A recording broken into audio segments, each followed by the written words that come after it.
it over again before we get into it. Let's make sure everything is good to go.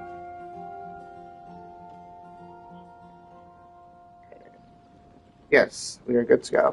Alright. Let's go all the way back to Godcry now. Oh boy. After we do this real quick, I'd rather take care of this now before I forget. So I will forget. Time to go. But yeah, we're story blocked right now. For the Durin thing, I have to wait 21 hours. That kind of sucks, but that's fine. Not her. This way. Ad Astra Abbott. Thank you for Ad Astra.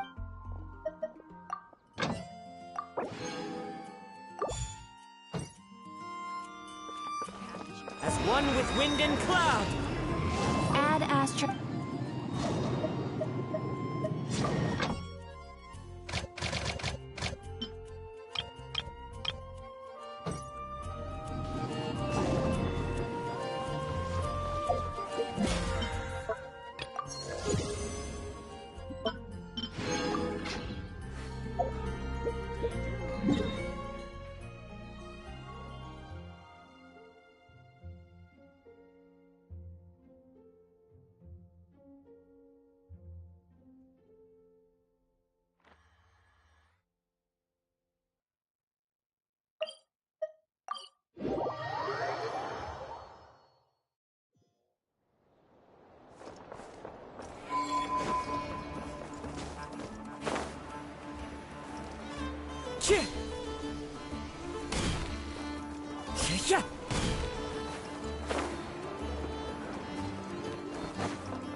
Like I thought, no more paths back to reality have emerged since. But how can I be sure that I'm going the right way without scenes from reality to keep me on track? I can't even be sure of how long I've been walking for. The further I travel, the less stable this space becomes. There are even moments where I can sense something that feels like abyssal energy. They can just materialize out of thin air. I have to keep my wits about me.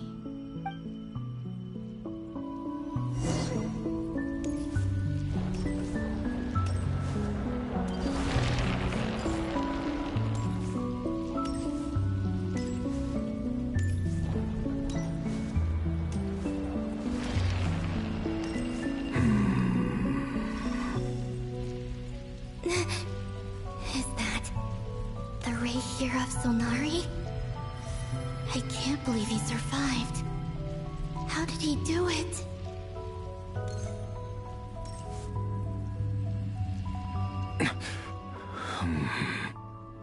You are the moon goddess. But how? Please, there's no need. I'm not interested in fighting anymore. I find that a little difficult to believe. Yeah.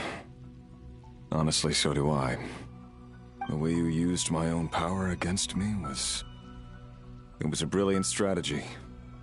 And then, in the final moment before I was thrown into this space, I got to see an old friend. Mr. Dainsleif. Right. It was so long ago now.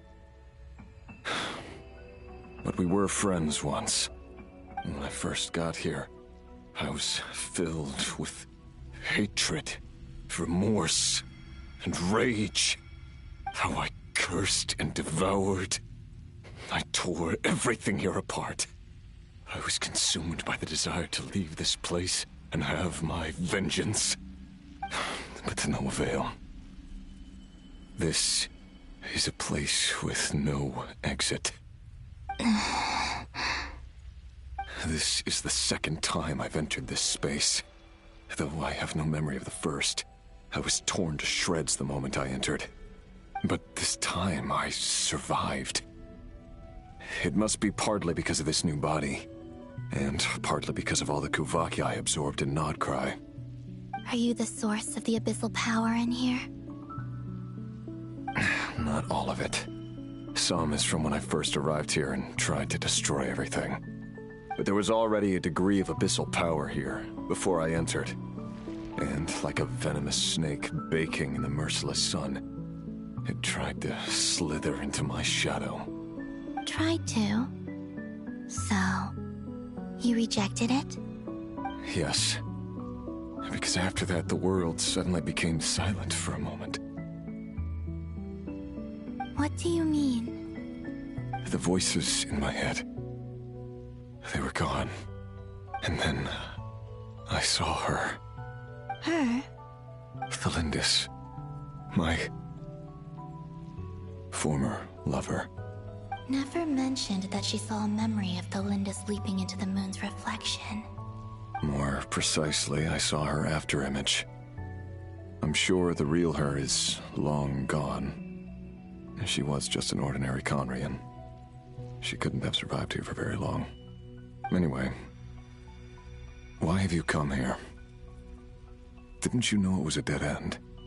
If I hadn't escaped through the moon gate, my friends would have been in far greater danger. Oh, I see. Because of your power. The power of a moon goddess. What? You'd like to know how I know, wouldn't you? The one who resurrected me said so. I could hear a deep lust for power in his voice. Do you mean... Dottore? Dottore. So that's what he's called. He'd been collecting fragments of my body for a long time. All so that he could resurrect me at the moment of his choosing. I had no interest in his research. But being as corroded by the abyss as I was, we were aligned as far as hunting the moons and recovering my strength were concerned. So that's why the Wild Hunt suddenly became so active in Nodcry.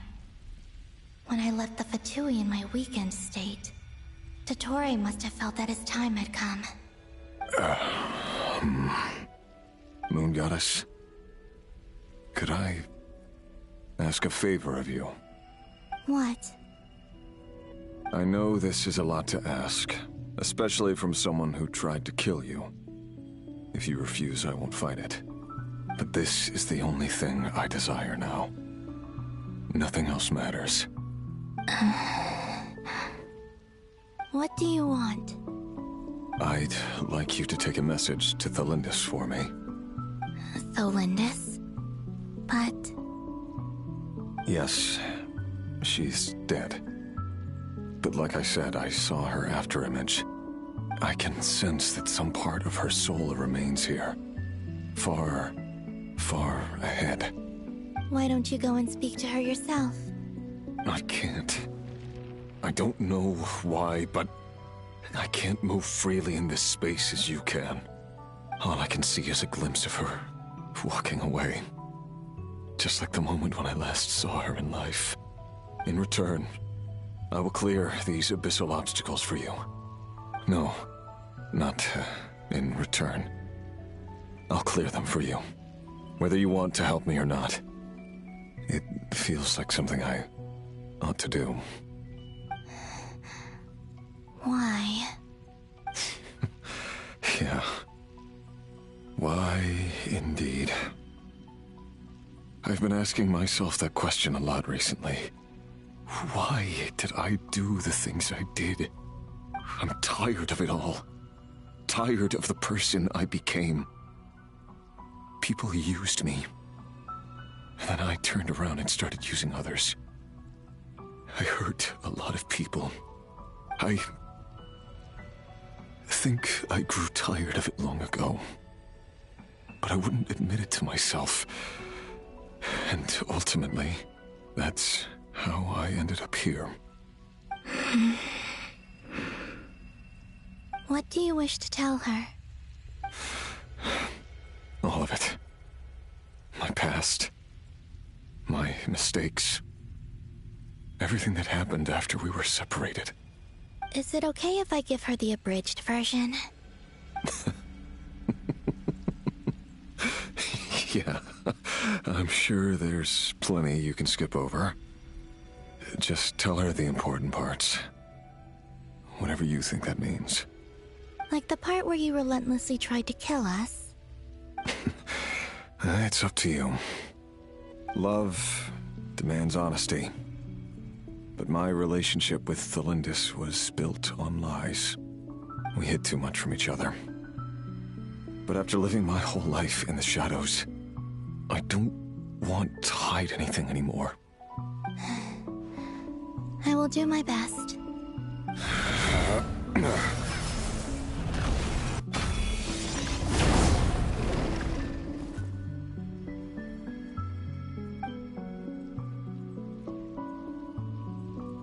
There. The Abyss will no longer stand in your way. Even though Mr. Dainsleif felt he had to fight you, I think he still regarded you as a friend. Dane? He said that you betrayed him, but he also felt great remorse at never having understood what you were truly going through. Why tell me this? Because if he'd known that someone could take a message to you, I believe that's what he would have said. Thank you. It means a lot.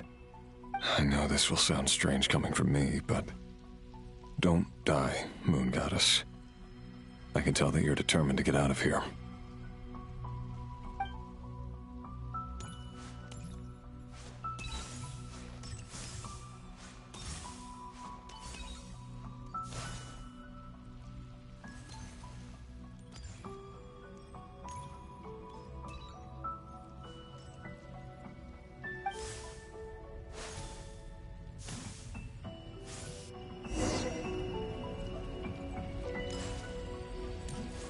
He kept his word.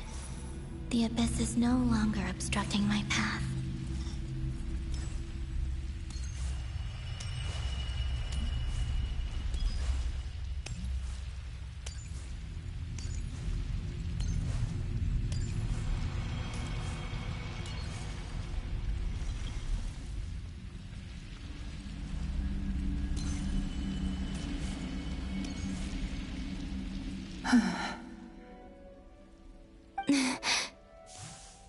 Is that the Lindis? She wasn't far off at all. And yet, they can never meet. Hello, Miss Thelindis. Who are you? How do you know my name? I've never seen anyone else here before. You can call me Columbina. I promised Rerir that I'd bring a message to you. Rerir? My Rerir? Is he well? He's doing better than he was. Better than he was, huh? Sounds like he's had a pretty rough time. Others have had a rough time on his account too. In many cases, their time ran out because of him. And I'm not just talking about the children of the Crimson Moon. So, things got worse before they got better. Could you tell me what happened, Miss Columbina? Are you sure you wish to know? Yes.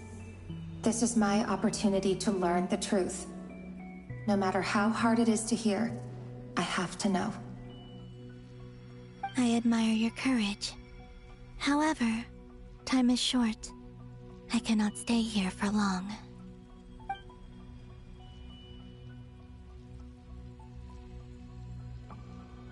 Rerir had seeds of hatred in his heart, and many people nursed them for their own ends. On some level, everything he did was to try and find a way to see you again. But in the end, he came to regret his mistakes. He wanted to apologize for hiding his past from you. Beyond that, he did not say specifically what it was he wished to convey to you, but I'm sure that you've always been on his mind. You are what has kept him going over all these years.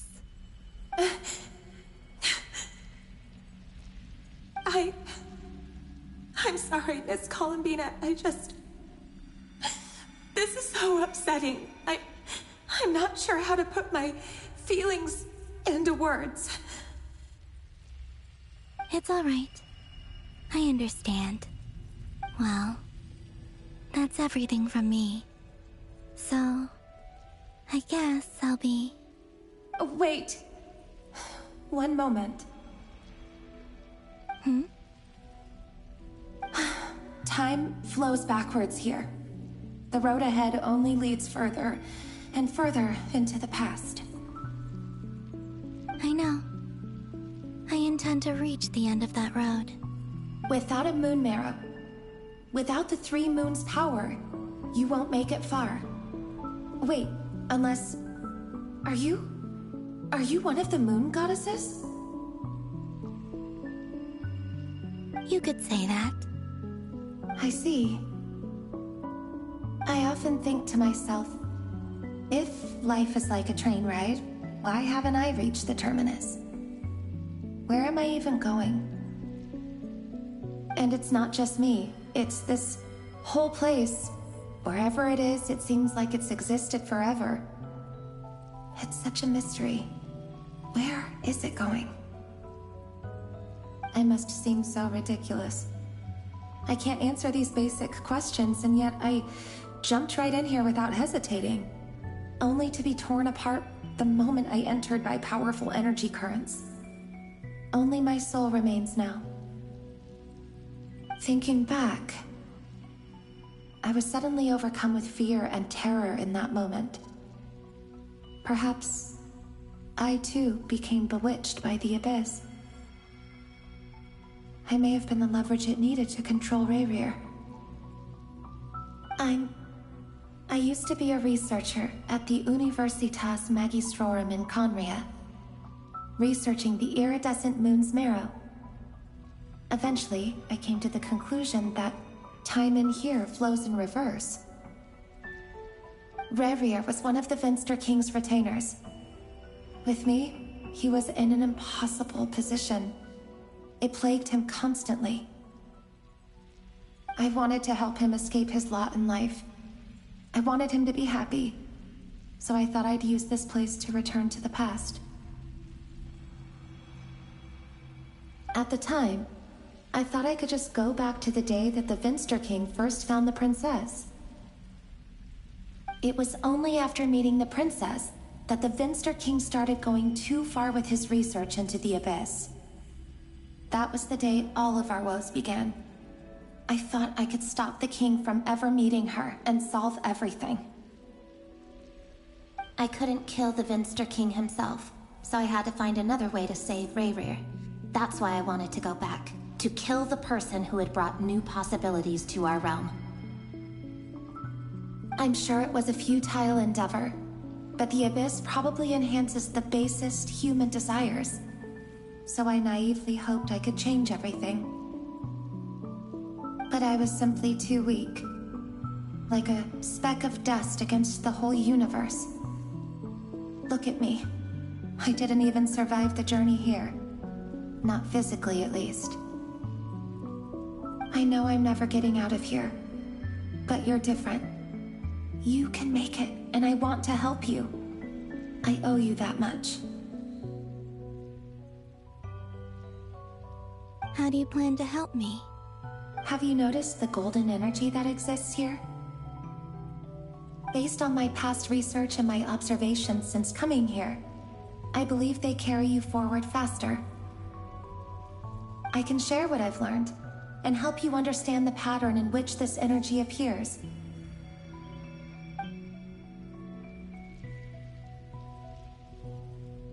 I think you just might...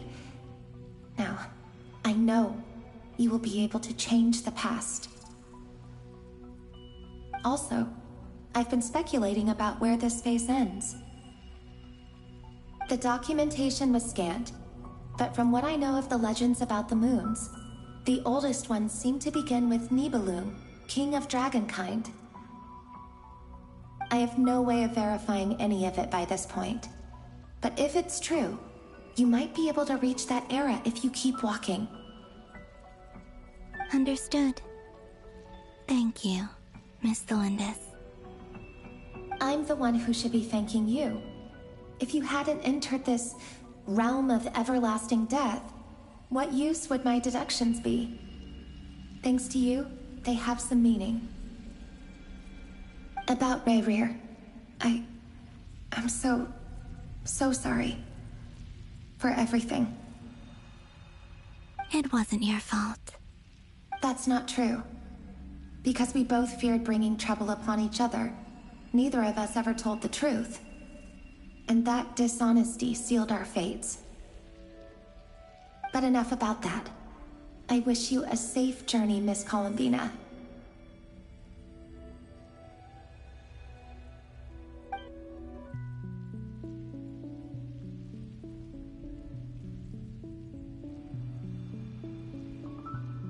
And may the outside world never have to experience pain like this again. Rayrir, you're there, aren't you?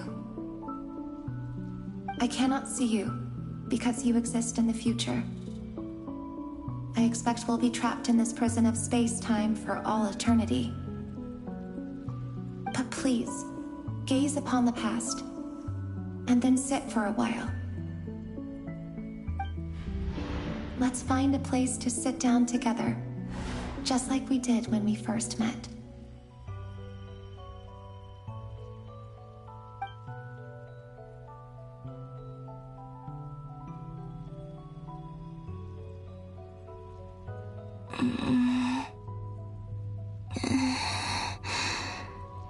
How long have I been walking?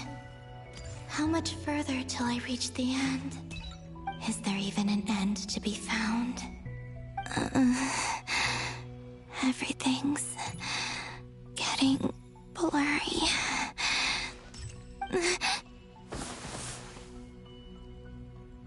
Huh? Are you all right, little sister? Have you come from the distant future?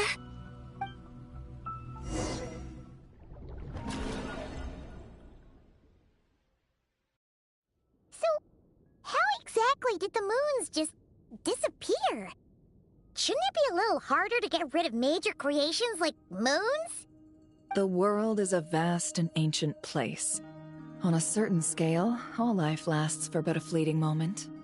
Miss Nicole explained that the moon goddesses likely perished in the War of Funerary Flame. The moons themselves were also destroyed at that time, save for the Frost Moon, from which a new moon goddess was later born. Am I missing something then? 'Cause the stories say that the moon goddesses were born on the moon, but doesn't Columbina say she was born in Nodcry? Huh, you're right! Why do their birthplaces differ? What's the difference between the two generations of moon goddesses? Also, remember what Sandrone said? Her scans detected 4 moons. In other words, 4 moon marrows. Technically, the result of the scan means that 4 moon marrows were detected and positively identified as moons in that moment. In other words, this piece of information alone isn't enough for us to know how Miss Columbina is doing right now. Yep, we have no way of staying up to date on whether she's dead or alive. She's on her own for now. But at least she's trying her best to get back to us. Yeah. She's a tough cookie. And a sore loser, too. We have to trust that she'll find a way. Because we really need her power. As much as it pains me to say it, we've got no chance of beating Dottore in a straight-up fight. He's much too powerful. It wouldn't even be close. That maniac is going to devour everything in his path until he reaches us. We need to find someone or something that can stop him before he does anything worse. I'll be frank. Our only hope of defeating this false god is with a real moon goddess on our side. I'm not just saying this because Columbina's a friend and I want her back safe and sound. It's just the truth. And I know that even she was no match for him when he attacked, but I don't have a better solution. We're not giving up on saving her, whether she can defeat Dottore or not. Right. Don't worry, Miss Sandrone. We're all aligned on saving Columbina. No one's trying to argue that we can only justify saving our friend because it will help save the world. This is about multitasking. We want to save both. So, she's more than just a moon goddess to you guys? Absolutely. Duh! She's part of the king! And you are too, you know. Yes, I know. You don't need to labor the point. I knew that the moment I came running over with my documents that I was part of the in-group. I mean, if Arlecchino can fit in, I certainly can. Anyway, as for how we get Columbina back, I've been working on it constantly. But I think I'm still lacking certain information about the moon. I'd probably get there if I could continue my calculations, but the problem is, I've run out of computing power. Computing power? You mean you need more energy? No, the issue isn't energy, it's processing power. There's so much data to get through that the whole process has just ground to a halt. That's a tricky problem. René de Petrichor of the Nazissenkreuz Ordo once foretold the fate of the world. But I don't know how he did it. My guess is that he used the prime...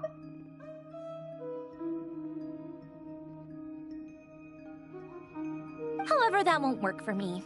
His methodology was vastly different from my own. What's worse, they're incompatible. And, to top it all off, we can't even leave Nodcry. Ugh, this is so annoying. If I'd known we'd run into a bottleneck like this... Well, no, the design bureau's a bust as well. Curse that Dottore! Couldn't have made this harder for me if he tried. Oh, what do we do then? How about we grab a bite to eat and take a break? Maybe something will come to mind after you've cleared your head. You don't get it, do you? I'm trying to calculate the fate of an entire world here. And I need accurate results, not big prophecies. Where the heck am I gonna find the computing power for that? Ahem. Anyway, time to shelve the discussion on technical difficulties. Being a killjoy isn't very ladylike, after all. Either way, we've done what we can. Rest well, everyone. Remember to let us know if anything new comes up. Hat guy? Is he hinting that we should talk outside? Let's go somewhere a little more private.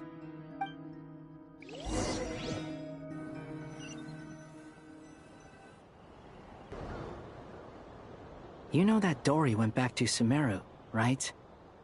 Yeah, she mentioned she was planning to head back. Things aren't looking good for Nodcry. She's gone to spread the word so that Sumeru has a chance to prepare for the worst. From what I know of Dottore, there are two possible reasons why he hasn't made a move yet. One is that he's still working through some kinks in his new powers. The other is, he wants to see how we're going to react. He'll easily devour everything eventually, so I guess he's in no rush to make it happen. The first false god he made was me. Now it's his turn. Even though my records were erased from Irminsul, Dottore's ideas haven't changed one bit. He once told me that becoming a god was like turning yourself into a hungry wolf or giant serpent to devour the moon. Clearly, he began studying the moon goddess's powers long before he even tried making a god. He's always wanted to get his greedy hands on divine authority one way or another. And in the end, he devoured the moon where I failed. In the desert of Sumeru, there is a chessboard built by King Deshret, also known as Al-Ahmar. I don't know if it was a real game, or if he was just trying to challenge his servants and citizens in some way. But creating games and setting rules, gods do that as a matter of course. That's the kind of power Dottore craves. Now he has the Trilunar Authority. His power is leagues beyond the common people. I don't think there's any point in other nations rushing to the front line. They're better off focusing on defense and hoping they can fend off any threats that spill out from Nodcry. Either way, Dori will inform Lesser Lord Kusanali, and she will contact the other gods in turn. The Seven will have some recourse available. If nothing else, their protection should keep the rest of the world from descending into chaos as quickly as Nodcry has. So on the bright side, even if Nodcry is doomed, your friends in other nations won't be in any immediate peril. That's good to know. But I'm not ready to give up on Nodcry yet. There's a word for people who refuse to let anything go. It's called being greedy. Maybe it sounds greedy to you, and probably naive too. But whatever you call it, that's what gives me the determination to keep fighting. Battles are fleeting, but the will to fight is a long-term commitment. Give up for even a moment, and your resolve will shatter. Why do you always feel the need to do the right thing? No one is born to be a savior. I mean, who's gonna criticize you if you fail, or give up? Don't take this the wrong way, but Dottore said something similar to me. I guess the Fatui attracts people who don't believe in saviors. Not necessarily. It's less about belief for me. I just want to know how determined you really are. After all, I don't owe anything to anyone else here. Only you. You look kinda worried. If your arch-nemesis was about to achieve their ultimate goal, I think you might feel a little worried too. That's true. Dottore is about to become an omniscient, omnipotent deity. That's gotta be a bitter pill to swallow. Still, you're calmer than I expected. Obviously. I have to admit that my past self was a reckless fool who misunderstood not only the point of revenge, but how to achieve it. And as much as I want my vengeance, I know I'm not gonna get it by acting alone. If the world's taught me anything, it's to think before I act. Too bad it never taught me any other virtues, though. So, I am going to destroy Dottore, no matter what it takes. So, what's your plan? I'll get to that. First, tell me, what do you think of Sandrone? Just like Paimon said, she's a friend, part of the gang. How much do you trust her? This is a serious question. Think carefully before you answer. Although she's with the Fatui, she has her own values, and she's helped us a lot. If nothing else, she's clearly going the extra mile for Columbina. I see no reason not to trust her. If you say so. In that case, the three of us need to talk. I have some thoughts about her computing problem. It can be solved, but it will come with a cost. How much? If I can afford it, I'll cover it. Sometimes your heroism really backs me into a corner. You know that? Come on, let's go talk to her.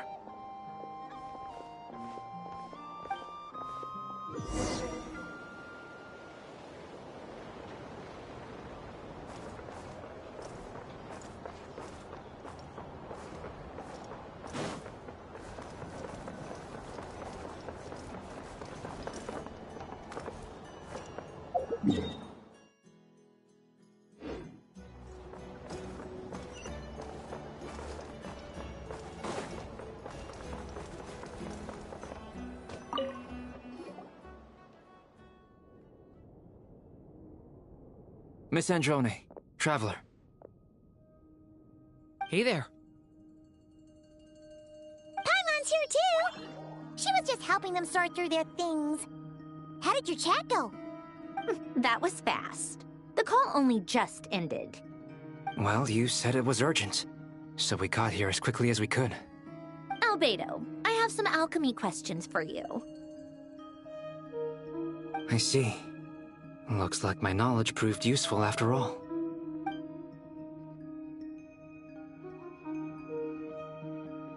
If I might ask, what is the end goal for the modified formula you'll be using? I needed to predict the future of the entire world. But I've run into some teething issues since trying to implement Renee's theory of the 4 Orthants. I see. I'll have a look at it. Still, computing power is the real issue here. How do you plan to solve it?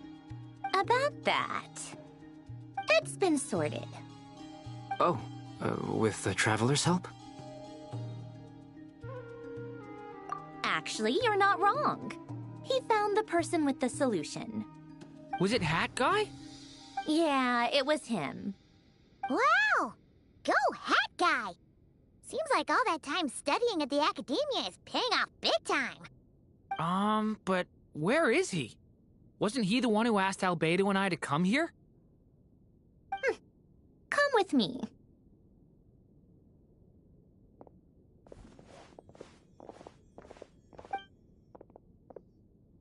Hat Guy? What's happened to him? Hat Guy! Can you hear us? No response. I guess he's in hibernation. Hat Guy mentioned that he was a puppet. It seems that his functions are currently shut down. I presume this has something to do with the solution to your computing problem. That's right. He and the Traveler came to see me. Wait, what? You have a solution? Would you calm down? Why do you always react so hysterically to everything? Excuse me? How would you know? You shouldn't be so quick to judge complete strangers. It's very bad manners. Oh, please. It doesn't take that long to figure out that you have a temper. Where does a mere student get that kind of confidence? I've actually published more papers than you. Not that status counts for much. Even Paimon's applied for academia admission. Huh? Are you serious? See? This is why I can't be bothered to explain myself. She recognizes no one's skills but her own. Okay, fine. I'll hear you out. So, tell me, how do you propose to solve my computing power problem?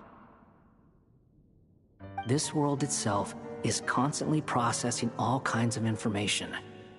If it's the world's future you're trying to calculate, you need a processing device that's designed to cope with that volume. Easier said than done. Only Irminsul can handle that kind of... Wait, is that what you're suggesting? But surely we can't just plug my formula directly into the ley lines.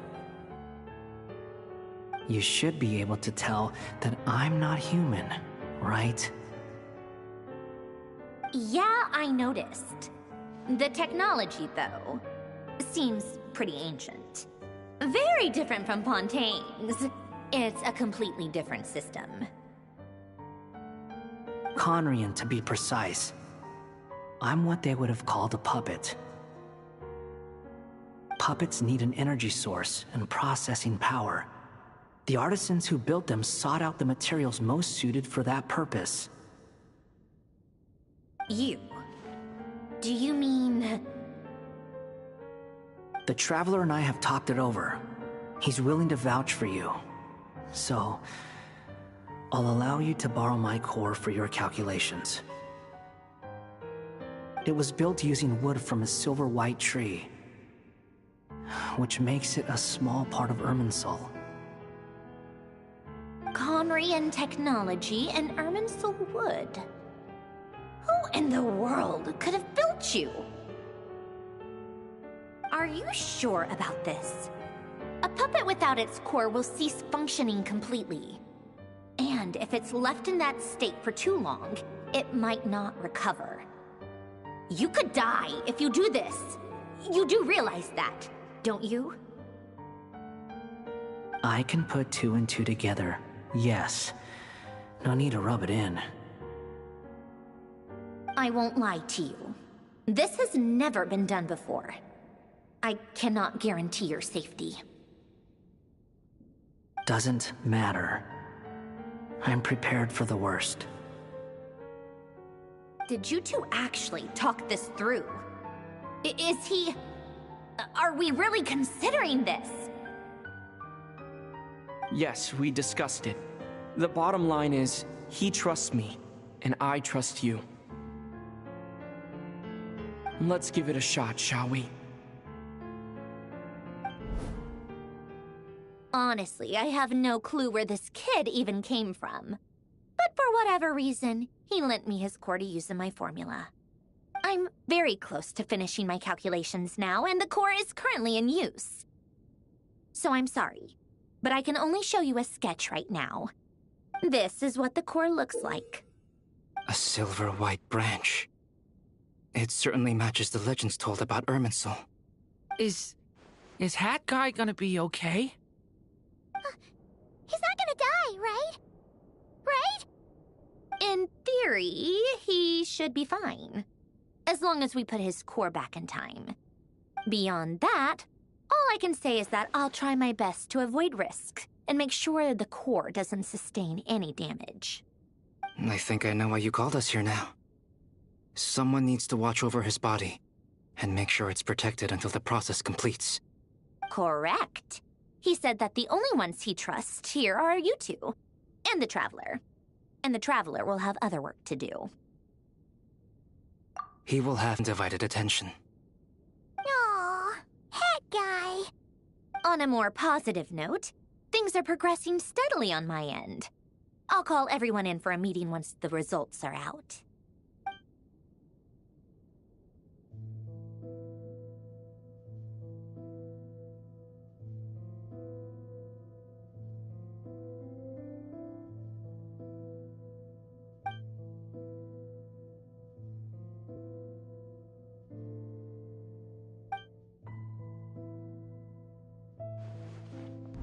The worst case scenario with the core removal is either a system reset or a total loss of function.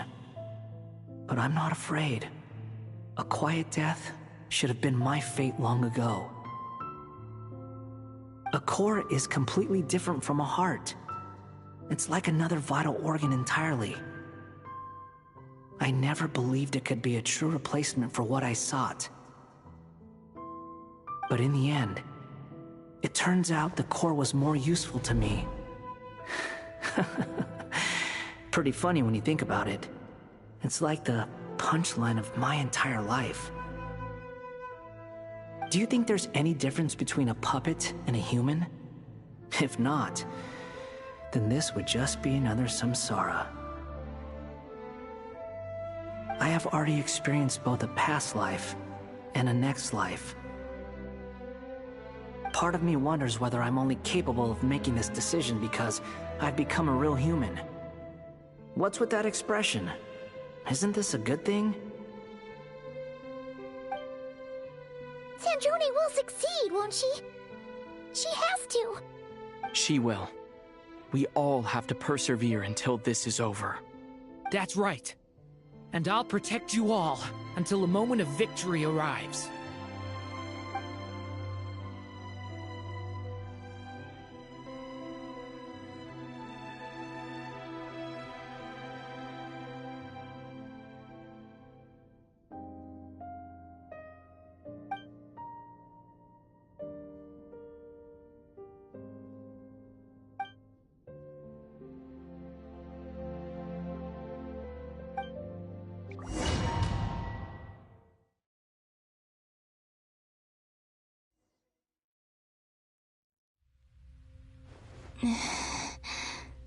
Who are you? Call me Sonnet. You have the same power as Canon. Sonnet. So, you're the goddess of the iridescent moon? Oh, goodness. You recognize me? Well then, what's your name? Columbina. Columbina Hyposelenia. Hyposelenia? What a lovely name. Did you choose it yourself? It was a joint effort between me and my friends. Friends? You mean your friends in the heavens? Huh? Oh, sorry. You must be exhausted. I apologize. Hang in there. Let me introduce you to my older sisters. Do you mean the other two moon goddesses? Arya and Canon? Wow, you sure know a lot. Hey, does that mean that our story goes on into the future? Oh, I guess that wasn't the best question to ask. It's alright. We were prepared for that possibility. You could say we were too prepared. I can't even remember how long my sisters and I have been here by this point. When did you get here? How long has it been?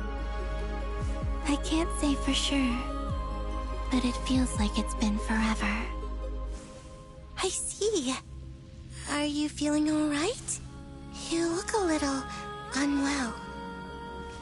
I can hold out a while longer.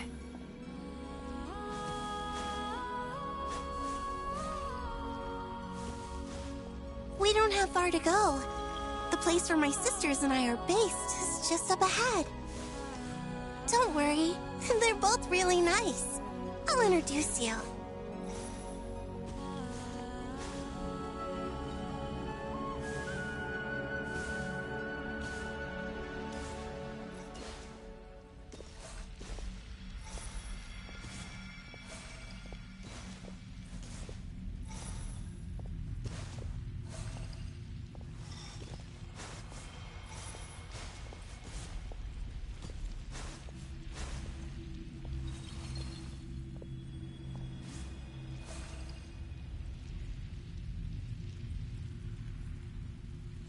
Sisters! I'm back!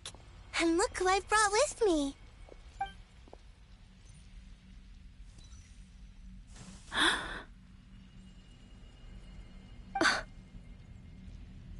It's our lovely little sister, born in the far future. The pleasure is all mine.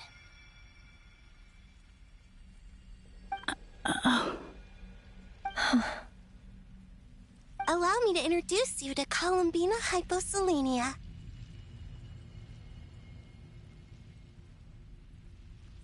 This is Arya, the goddess of the eternal moon. And this is Canon, goddess of the frost moon. Canon, don't you think Hyposelenia's power is similar to yours?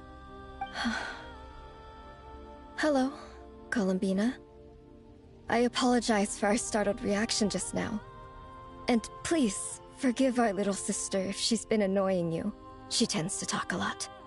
It's fine. You seem shy. Don't worry, Columbina Hyposelenia. No one can hurt you here. Could you tell me where here is? Please. I must know.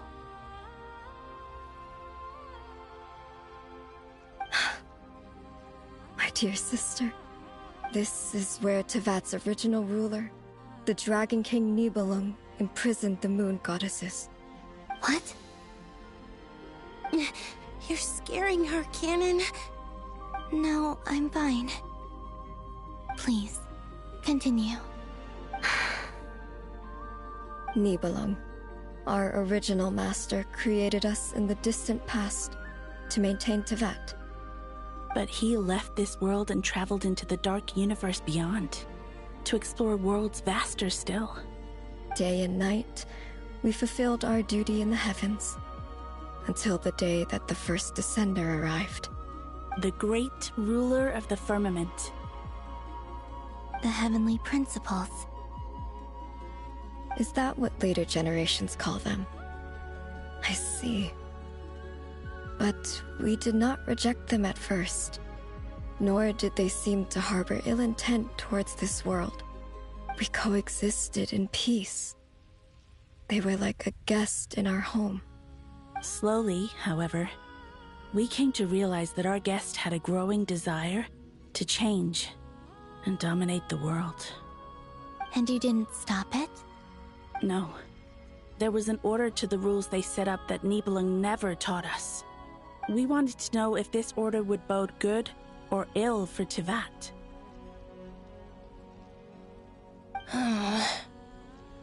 All right. Canon and I wanted to know. Sonnet was against it from the outset. Later, we discovered that this great ruler of the firmament bore an almost paranoid hostility toward the desire of certain life forms to seek power. Or perhaps they feared them. They would even cast down celestial nails as manifestations of their power, to punish the civilizations of the world below. Only this was far beyond mere punishment. Right. Their rules brought order, but the price people paid for merely testing the limits of those rules was far too great. I did everything in my power to help the punished escape catastrophe, but still, too many lives were lost. The ancestors of the Frostmoon Scions were some of the ones you helped. But just when we had decided to take countermeasures, the Dragon King, Nibelung, returned. And so began the War of Funerary Flame. So, that's the name the world gave that war in the future. Well, who won in the end? As far as I know, the Heavenly Principles won, although it came at a great cost. They remained in Teyvat, where they continue to rule to this day. And the world's original master, the Dragon King Nibelung, was destroyed. And what of the moons? Are there still 3 moons in Teyvat's skies? You can tell us the truth, Columbina. We know we are but remnants of a bygone age. We are prepared for the answer. Only the Frost Moon remains. But it has been cast beyond the false firmament by the Heavenly Principles. The eternal and iridescent moons were both shattered during the war. So death finally came for us in the end. Sonnet. But you're still here, aren't you? A moon goddess cannot live without her moon, Columbina. She's right. That's why I began to disappear. Because the Frost Moon is cut off by the false sky. How much worse it would have been if it were outright destroyed.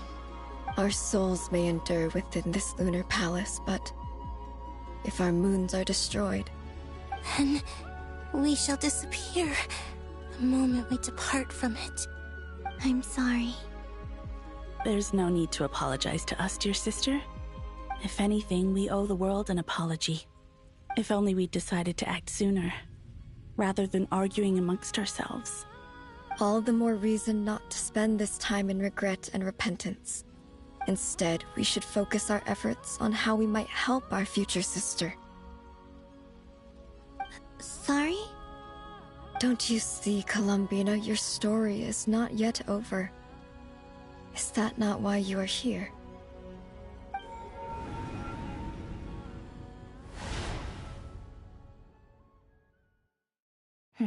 It's done. Initiate numerological array. Continue running primary process. Calculate the world's fate through extrapolation. And identify nodes of potential change. Secondary process, scan for moons. Still 4. The number of moon marrows hasn't changed. Wait, let me think. Is it possible that there's something I've been misunderstanding about the moons all along? variables. Variables in the world. I know where potential variables within the world come from. So what about the moons? Are there any variables there? Like their life or death, for instance. What if being alive or dead makes no difference to a moon? But that's so strange. Even immortal gods can die. Why would the moons alone be... Wait!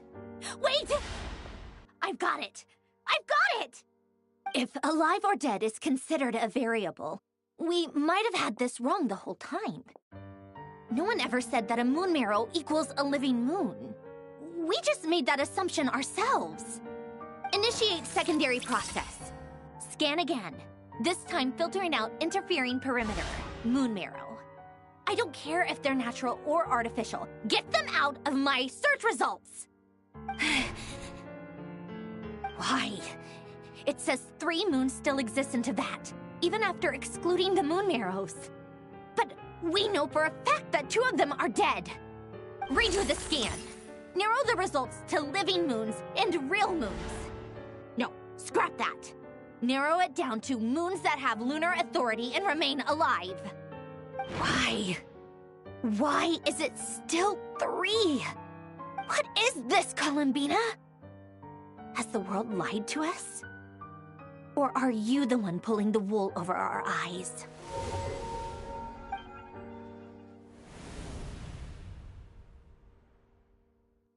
So, you think that the moon's reflection might be where Nibelung imprisoned the 3 moon sisters? Yes, it would explain a lot, such as why that space would respond to a moon goddess's power, opening the moon gate at her command. It would also explain why Miss Columbina has been unable to leave, and why time flows in reverse there. In the messages she sent, Columbina promised us she'd find a way to return, but we have no way of knowing how, when, or where this might happen. The fact that she still has yet to reappear in this world indicates that returning from that place is no easy feat. We cannot afford to simply wait for her. So you're saying, if she could return by her own power alone, she would have done so long ago? Yes, she certainly wouldn't leave it to this late stage when it's so touch and go. I've been giving this some thought, and I've come to believe that Luana's Har might be an anchor that she left behind, as a sort of future waypoint. This could also explain why Luana's Har is always by the Traveler's side. Sounds like a plausible theory. If that's the case, there must be some criteria we need to fulfill to allow Columbina to return to the present. The question is, what could they be?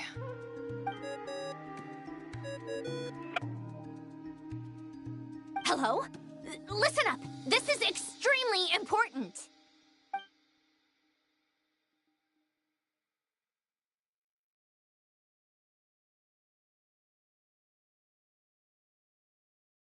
Not only is Columbina alive, but she may well exist in a form unimaginable to us. I'm still unclear on the details, but she's done something truly inconceivable in the past. And the clue to what she's done lies in the moon and Teyvat sky. Truly amazing. Oh, I'm so delighted for her. I'm sure we all feel the same. And I'm sure Columbina is ready to get back here and fight by our side. I'll keep my calculations going and try to find some way of coordinating with her. But that's not an excuse for everyone else to slack off, okay? All of you had better keep trying to think of solutions. How can the dead moons still live? And Luanatar...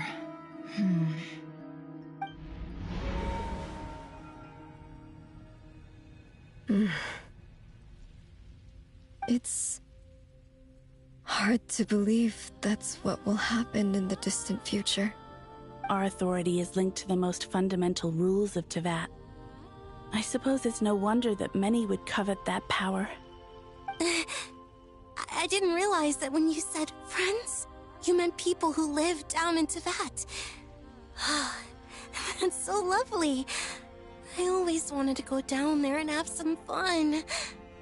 Have you ever tried leaving this prison? Of course. Between us, We've tried everything. But no matter where we go, this space will eventually bring us back here. It's like the center of a whirlpool. Everything ultimately converges here, at the moment when Nibelung imprisoned us. In that case, have you tried using any of those pathways that connect this space to the real world? Sorry? What are those? They're passages through which you can make small-scale changes to reality by using Kuvaki. Or am I the only one who can use those passages? Because part of my soul remains in reality. Kuvaki. What is that? You don't know? It's a unique kind of elemental energy found only in Nodcry, the land from which the moons arose. Oh. Well, it's true that the moons first rose up from the part of that you say is called Nodcry. But there is no difference in the elemental energy between there and anywhere else. What? Could you show us some of this Kuvaki? Hyposelenia? Maybe if we see it, it'll make more sense. Okay.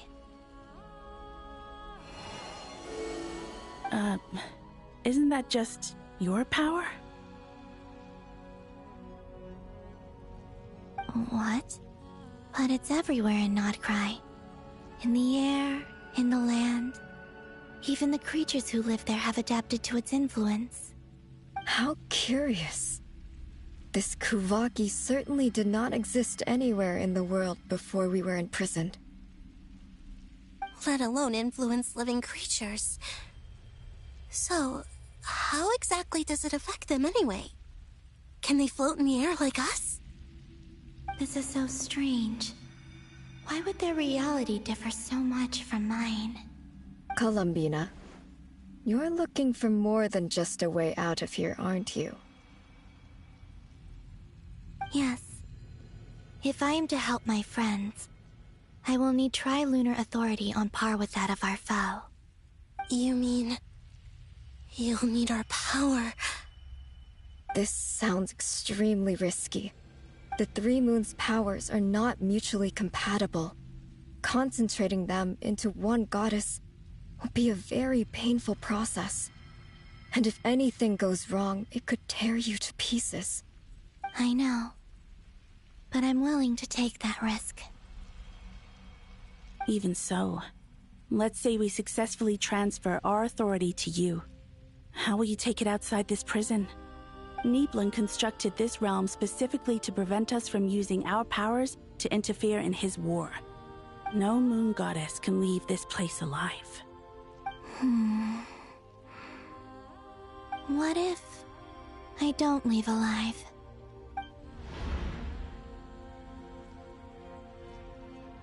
Where do we even start? How are we supposed to figure out what we're meant to do to help Columbina?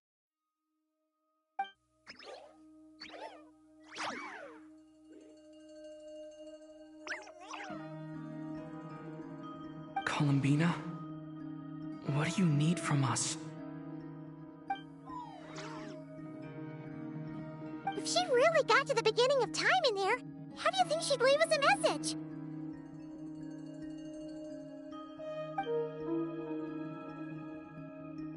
You don't think she'd write it down on a stone tablet somewhere in the hopes that we'd find it, do you? Seems unlikely. Columbina may not talk a lot, but she thinks deeply about issues like this. Let's review what we know. This is the Columbina who fought alongside us against the Reikir of Solnari, and with whom we celebrated Moon Prayer Night. She knows our personalities, our ways of doing things, even our unique strengths and abilities. So, if she wanted to tell us something from a long, long time ago, what would she do? Oh.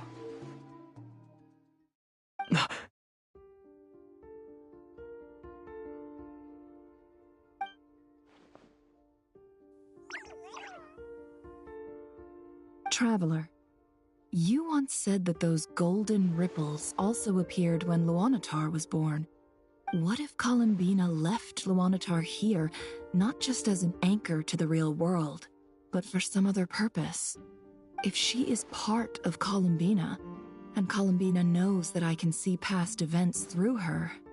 Oh yeah! Like when you peeked into Rarer's past through his heart! Nefer, wait! If you're right about this, and you can really see past events through Luanatar, your eyes, they'll... Oh, I know. Looking at Rerir's past in Conria was already enough of a strain on my eyes. Looking this far back into the past, it'll surely blind me. But it's our only chance. This is the only way. Boss. We spoke about this once, a long time ago. Do you remember what I said, Yehoda? The day I lose my sight, the Curatorium of Secrets will be yours to run. But... What's wrong? I'd be overjoyed if I were you. This day's come a lot earlier than either of us expected. I need to know you'll honor our agreement, Yehoda. Promise me. Yes, Boss Neff. I promise. Are you sure you don't want some time to think this through? What is there to think through? I should have gone blind after our battle with Rerir. Frankly, it's almost criminal that I got away with it for this long. Then at least let me take some precautions on your behalf. And if you really do lose your sight, I'll visit your office every day and make sure you're well looked after. Oh, please, anything but that. I was actually ready to go through with this. Are you trying to scare me into backing out?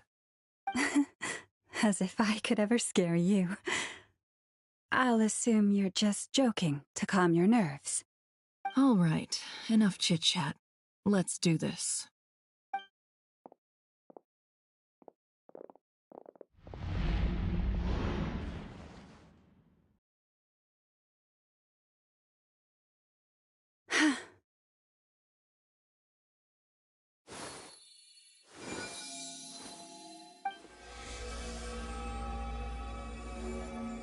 All done.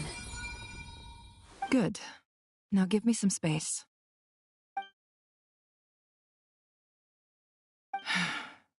Come on then, little one.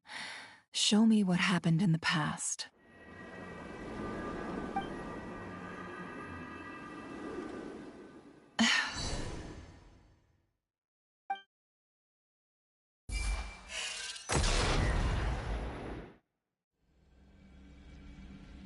Between the Trilunar Authority, Kuvaki, and the sole-surviving moon, the Frost Moon, I think I might know how to get back. But I will need my sister's help. Time to go talk it over with them.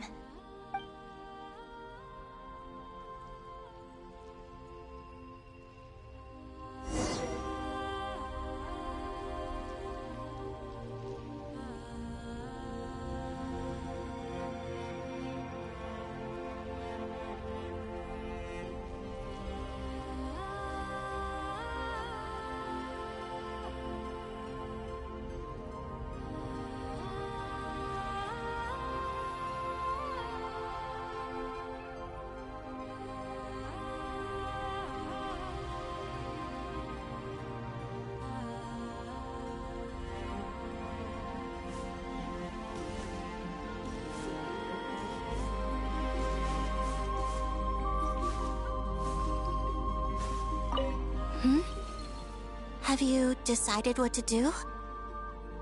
I hope it's not too dangerous. You really scared me when you said that thing about not leaving here alive. Come on, let's go find the other two.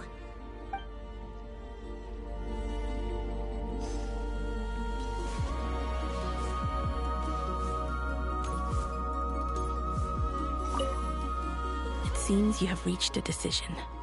I'm all ears. What do you propose?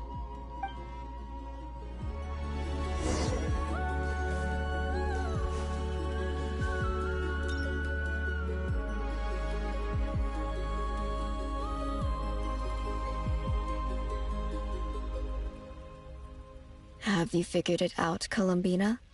Tell us, how do you plan to leave this place? I intend to die here, in this moment, and then be reborn in the future with the help of my friends. What? What are you saying? How can the dead be reborn? And how will you inform these future friends of your plans? You can't exactly leave oracles. Nothing can escape this place. Not a single ray of moonlight. And even if you found a way, what if they never find the message you left for them? You'll... No, that won't happen. Come again? They will find my message. I'm sure of it. I'm not following. How exactly will you achieve this? It's quite simple, really. First, I will leave my soul here.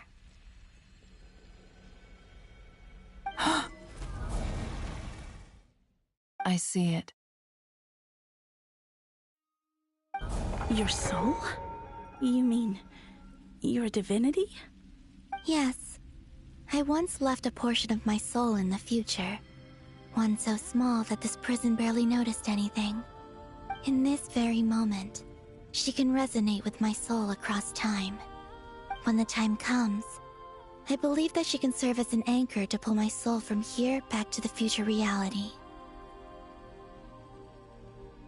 Just as gravity connects the world to the moon. Exactly. In the future, where I came from, the moon has been cast beyond the false sky, but I can still feel that it is there. In a similar way, I can feel a connection to the soul fragment I left behind even now. My friends can use it to detect my presence. But how do you just leave your soul here? Is that even possible? On my way here, I met an ordinary mortal who entered this place long before I did. Her body is long gone, but her soul remains. And before that, I encountered an old enemy whose entire soul survives here intact, while the power that once corrupted his body has faded away. So, perhaps this space is specifically designed to imprison divinity and authority, but not the physical body. Still, even if your body can escape, would it not just be a lifeless husk without the soul inside? Wait, is that what you meant when you said you wouldn't leave alive? Yes. I shall turn my body into moonlight and pour it over Nodcry. That power shall protect the land and quietly blend into it, awaiting my soul's return in the future. However, I cannot do this on my strength alone. I would need your help to do this, so I'm humbly asking for your assistance.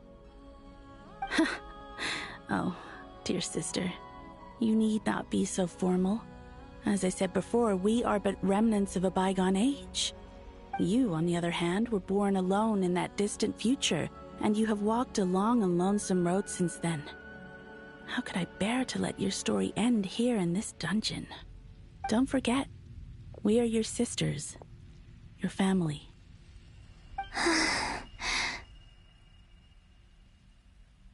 Arya's right. Actually, I've always wanted a little sister. Can you imagine how it's been for me? Getting nagged by two older sisters all the time. Now, I finally get to be the big sis. And not just that, but I get to help you return to your world, too. How could I say no to that? Sonnet. Canon?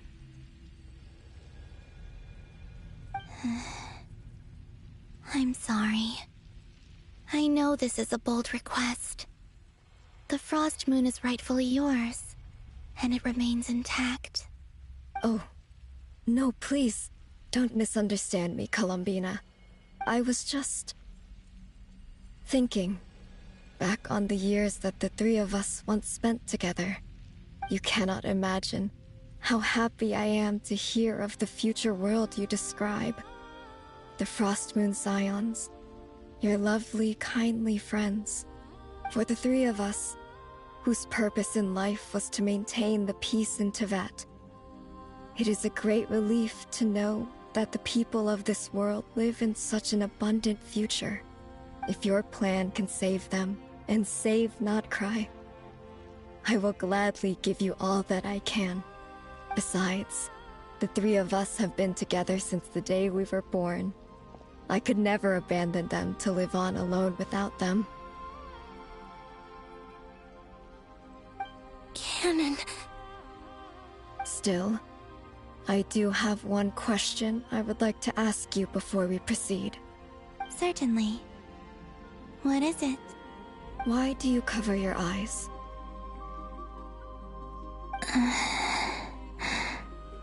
Yeah, I was curious about that too. But it seemed personal, so I didn't want to intrude.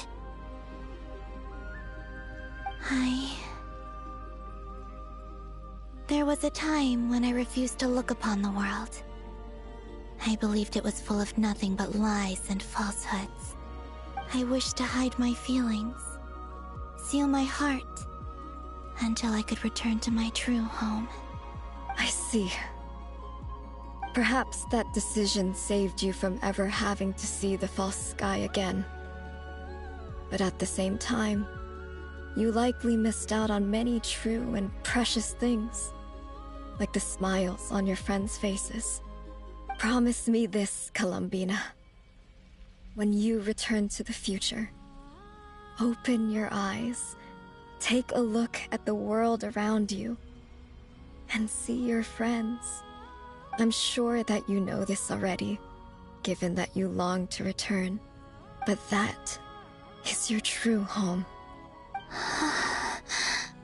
Give me your hand, Columbina. Arya, Sonnet, you too. Okay. All right.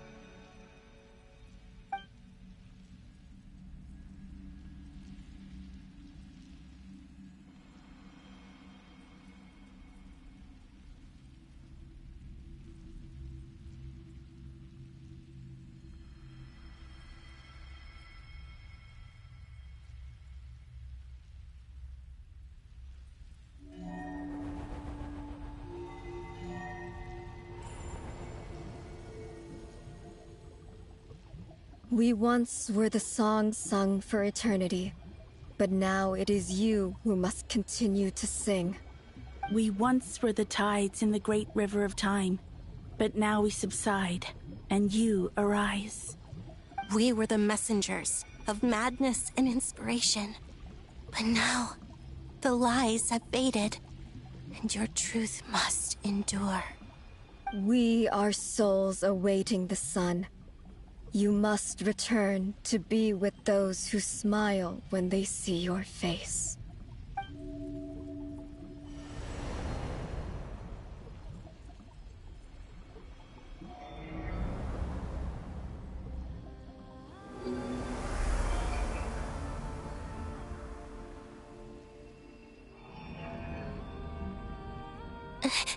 Is it done?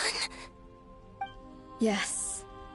We have transferred the authority over all 3 moons to Columbina Hyposelenia. From this moment on, she is the Tri-Lune Goddess, the one and only moon goddess of this world.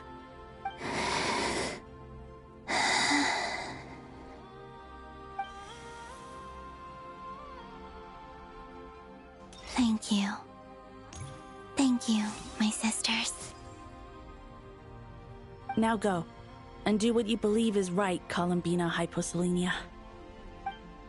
Be aware that we cannot grant you the power of the 3 moons beyond these prison walls. The conflict that arose over their remains following our disappearance will still take place. I understand. Sisters, oh, my body, it feels... Now that we have given up our power and authority, our bodies are merely mortal shells. This prison is dissolving them as we speak. It's okay, Sonnet. The end must come for every god, just as it does for every human. That's all this is. The final destination of our lives. Canon and I will be by your side the whole way. We have one final request, Columbina. Could you use the Three Moons' power to send us back into the real world? Now that we have lost our powers, I doubt this space will seek to hold us further. It's just... we would like to spend our final moments together in the only place we ever called home. Of course. Gladly.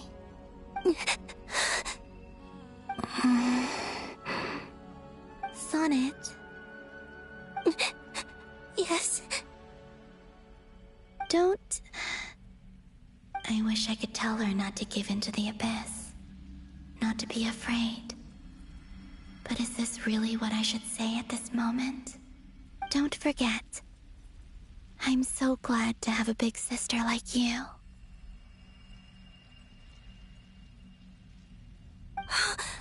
No, I will... Thank you. I'm okay. I'm not afraid.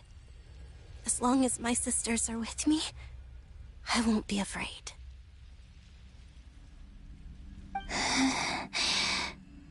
It looks like this is goodbye, sisters.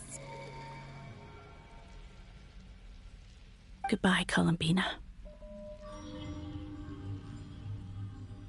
Take care of this world in our stead. I will.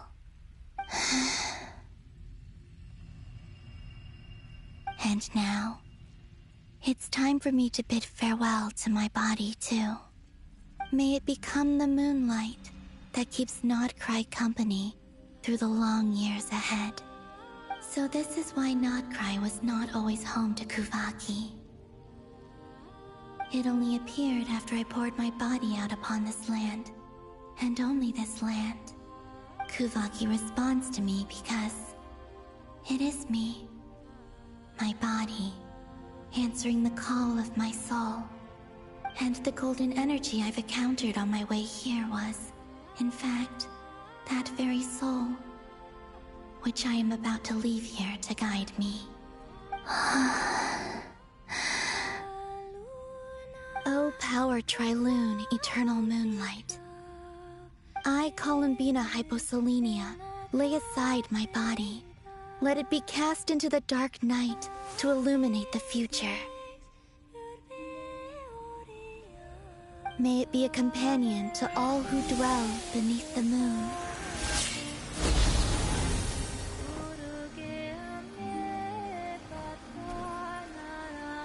Until the time comes for me to return home.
Were we even allowed to see that?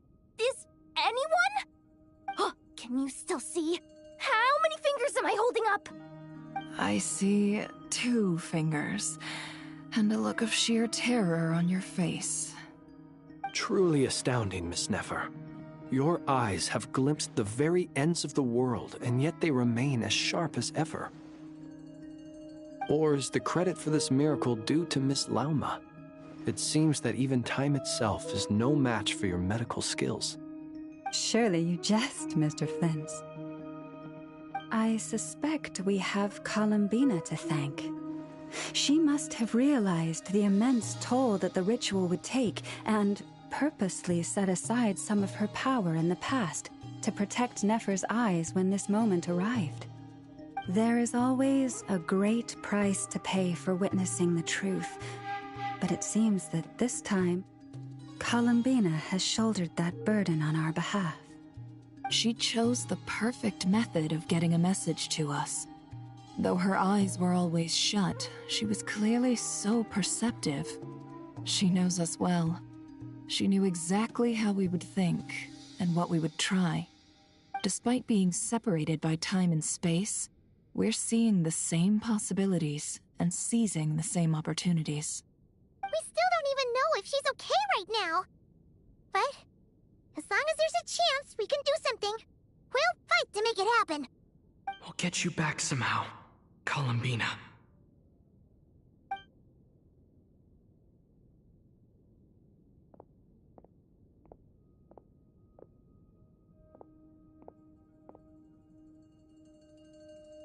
Well, based on the information we now have, let's figure out our next moves. Thanks to these gentlemen, we have a much clearer picture of the situation with Dottore. The civilian population has been moved to safety, so we no longer need to hold back. Miss Androne, how are the calculations going? So far, so good. I'll keep seeing how far I can push the system, though. Can't have Hatman being powered down for nothing. There's still a long road ahead. Where should we begin?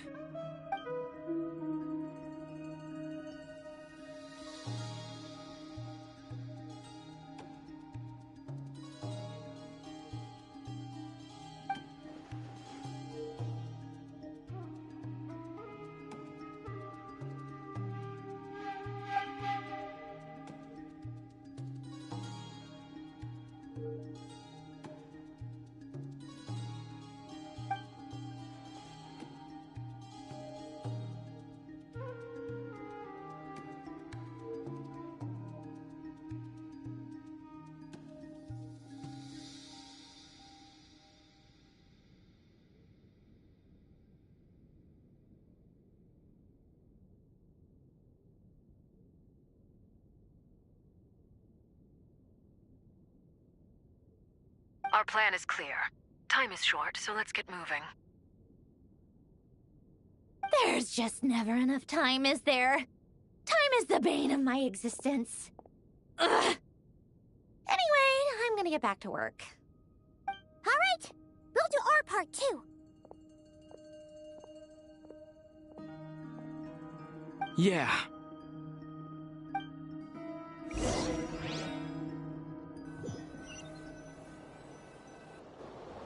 Albedo's theory says that elemental energy can dilute the light realm's power. But I'm no expert in building elemental defenses. Sounds like something out of the advanced elemental theory section of the library. Whew.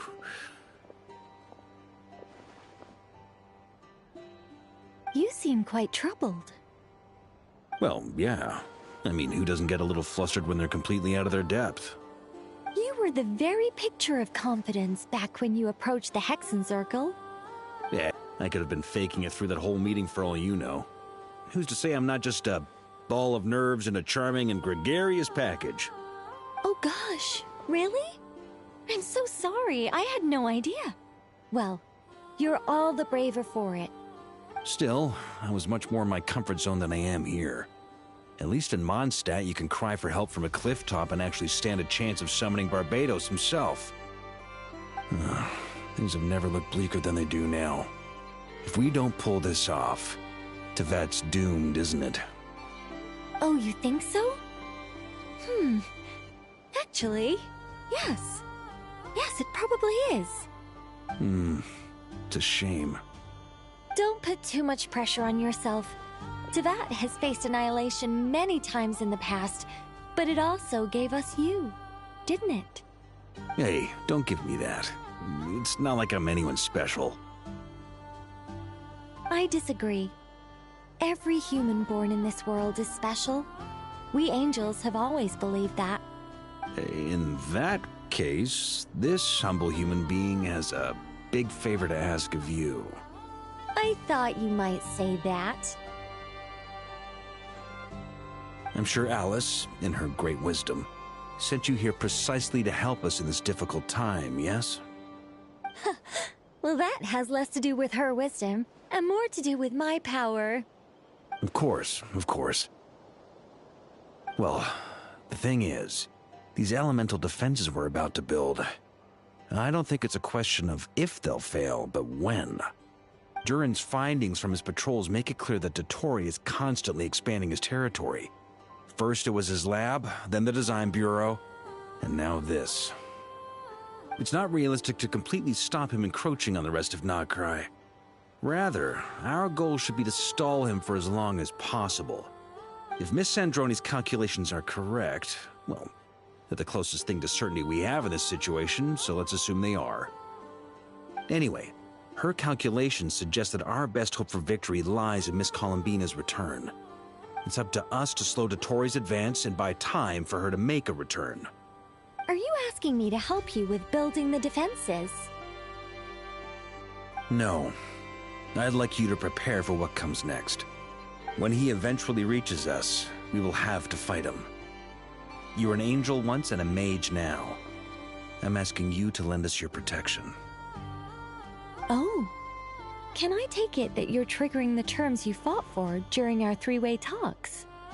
Well, technically those terms were about protecting Mondstadt. But if you're happy to agree to the change in location, then yes, let's do that. You're cashing in on this much sooner than I'd imagined. Well, yeah. The way things are going, I might not get another chance. Very well. The mages have heard the knight's plea, and we will respond. To tell the truth, Alice and I had already discussed how we might help you all, so I didn't come empty-handed. I always like to be prepared.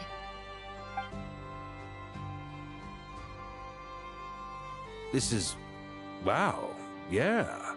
This is great. Seriously, thank you. It's been many long years since I had a chance to dazzle humanity with a little divine intervention. To humbly serve as a reliable and responsible guide. Anyway, Knight of Boreas, please accept this gift in recognition of your great virtue. Go now. May the angel's blessing deliver you safely to your destination.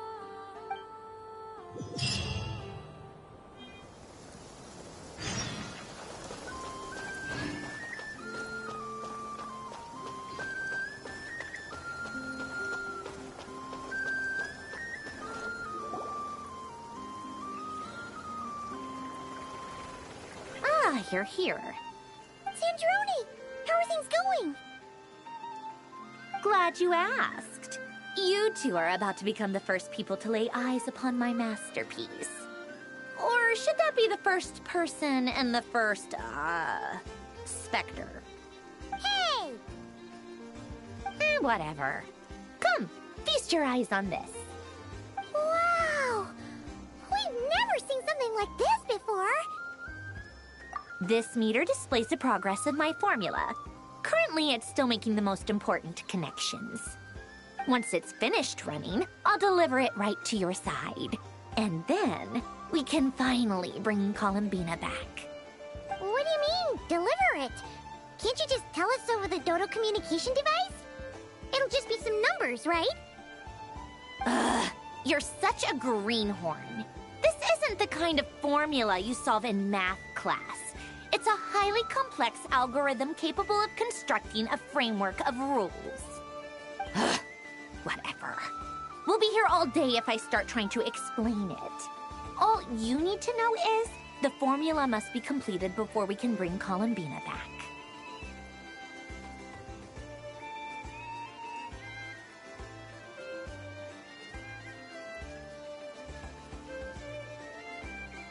I'll share the data with you. Nicole's agreed to let me use her information channel, so we just need to use the Dodo communication device like so. And... there. Now you can check in on my progress. Wow! Look at that! You're amazing, Zandrone. About time you recognized my genius. Took you long enough. Anyway, that's all for me. You should check on the others if you have time. Make sure we don't have any weak links in the chain. That might sound harsh to you, but close supervision is a common practice in a Fatui. Not looking to catch anyone out. I just care about everything going smoothly. That's all. I'm kinda stuck here while the formula's running, so I need you to be my second pair of eyes in the meantime.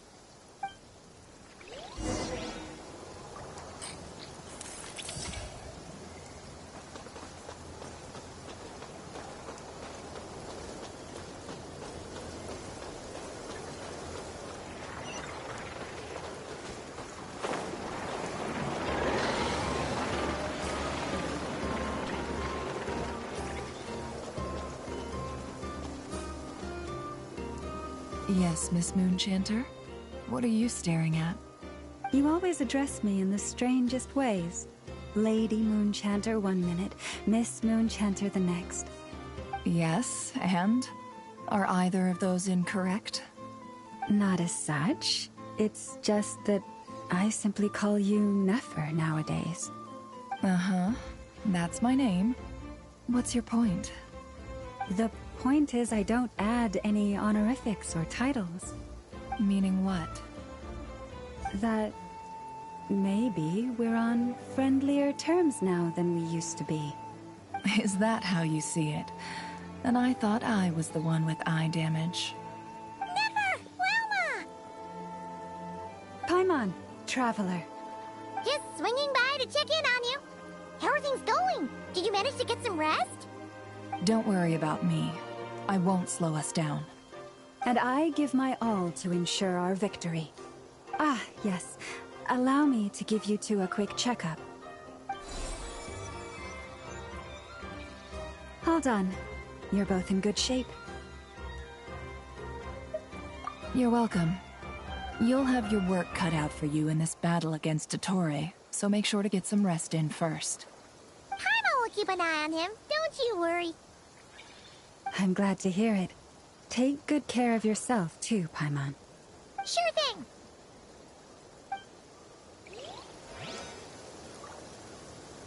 Don't worry about me. I won't slow us down. And I give my all to ensure our victory.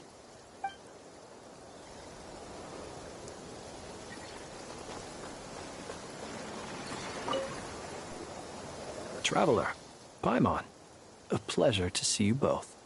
Twins! How's everything coming along? Fairly well, if I do say so myself. Personally, I am ready to confront Dottore head-on. Ooh, you sound much more serious than usual. To be honest, I am not usually fond of exercising my full strength. For one thing, it's hardly conducive to maintaining a low profile. Besides, I believe one should have the right to choose when to show their hand. I am conserving my strength until the moment of battle is upon us. Anything to boost our chances of victory. Seeing you get into the zone like this really puts Paimon at ease. Huh, Traveler? I consider it an honor to have your trust. Rest well. I look forward to seeing you both in your element during the battle.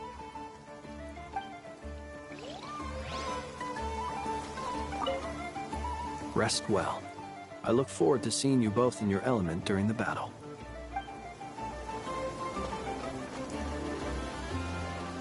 Thankfully, Miss Nicole has come to our aid. Nasha Town is now looking very well defended.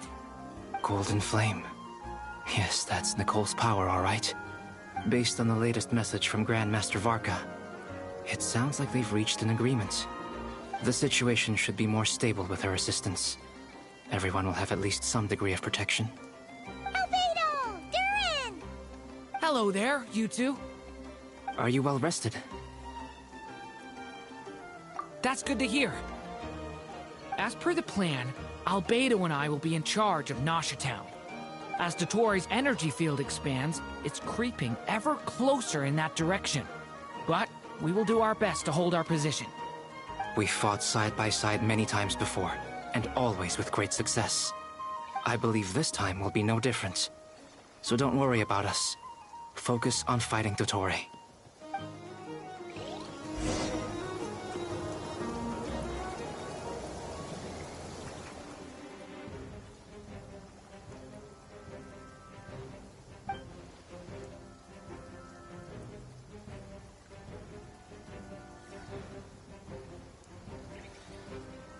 Here they come. That's quite a horde. As we expected. Get ready, everyone! Take your positions, and prepare to engage. Let's begin. I'm at the ready.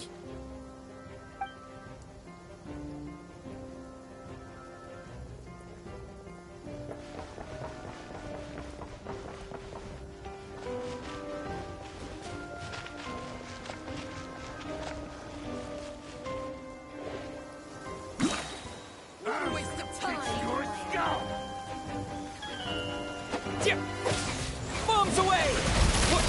Beware the creatures of the night. Beside your security spy!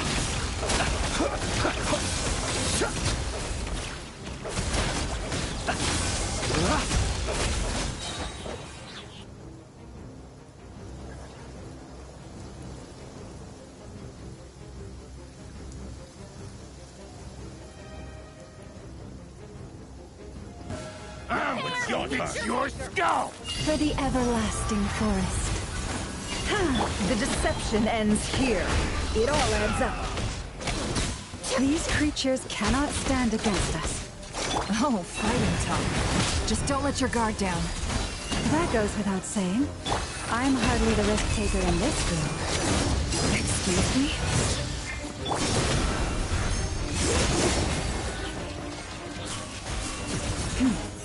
No more lies. Yeah, you poor lost lamb. Yeah. Resistance is futile. Save yourself. With one heart, we pray. A grave transgression. The mystery unravels.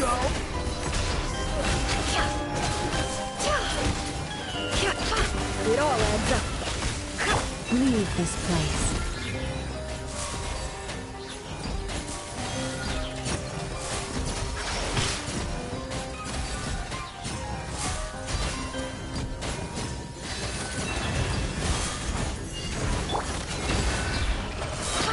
The deception ends here.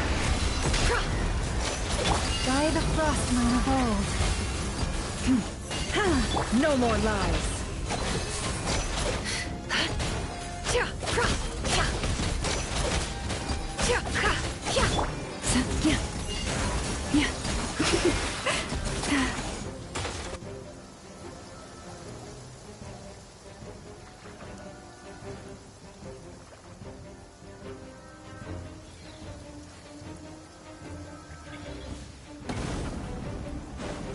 Witness my great undertaking! Kane! New life! Stay back! That was easier than I thought. Naturally. What do you mean? Is it because as created beings go, we're of a higher level than them? Very good.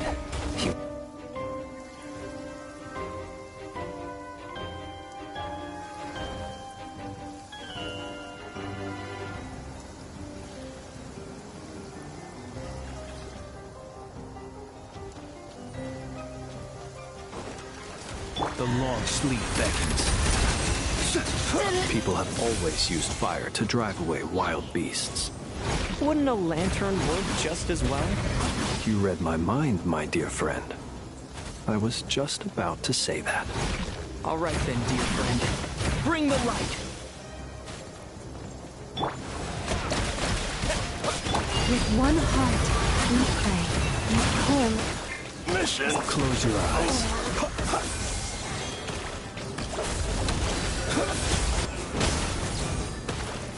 night falls.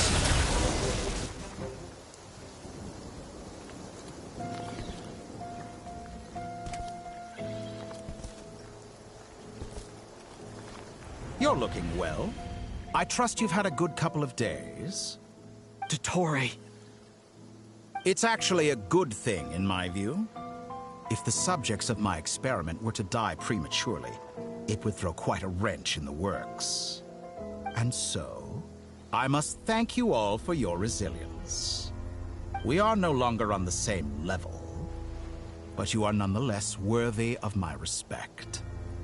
A creator god should be merciful and gracious after all. And in any case, it is only right that before I end your lives, the world is informed of the arrival of their new god.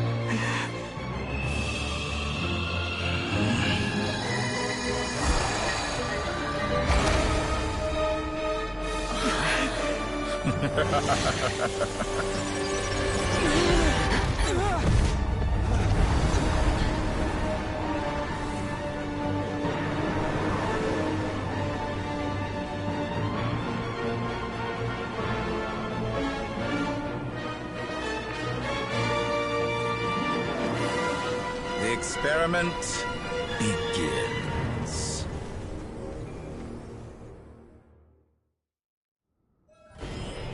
With the marrow of the three moons in my hand, behold the false moons fall! Go!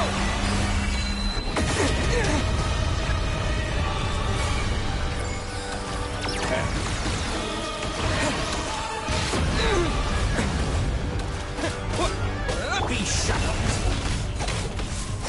Found!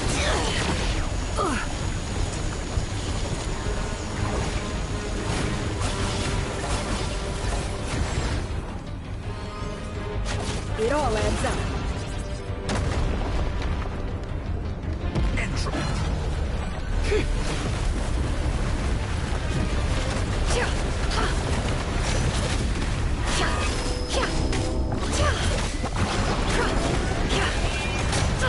Absurd. Be silent.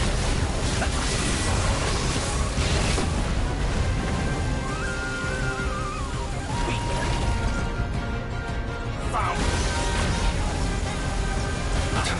First, like an ant in my palm. Oh. I've been moved inside another space. And it's sealed off. Looking at the structure of it, it seems like Dottore intends to trap us here. There's no exit. Our endurance is about to be put to the test. I'm done. Entropy bends to me. Leaving openings on purpose?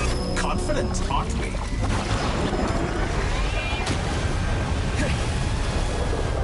You cannot face me. Found. Moon's remnants.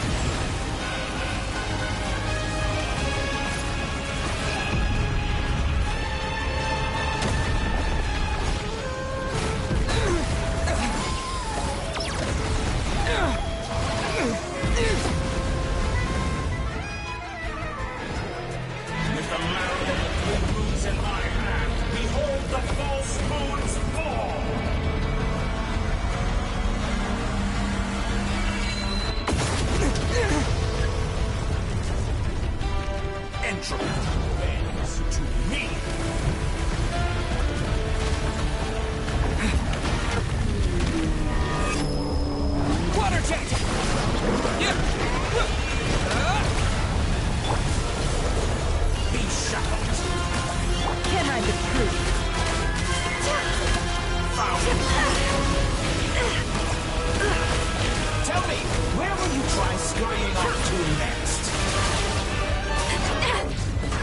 like Dottore has opted for a divide and conquer strategy.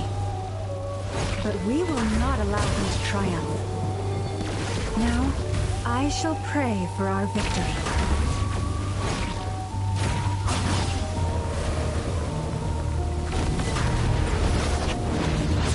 Entropy bends to me.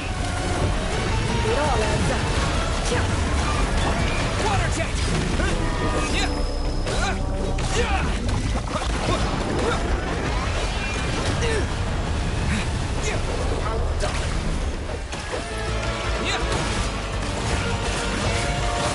Replace.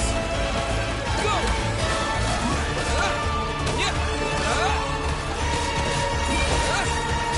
The mystery unravels.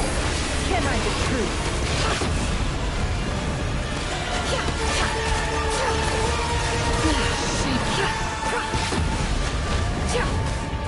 Bombs away! Moon's remnant. That's more like it. Some results of value.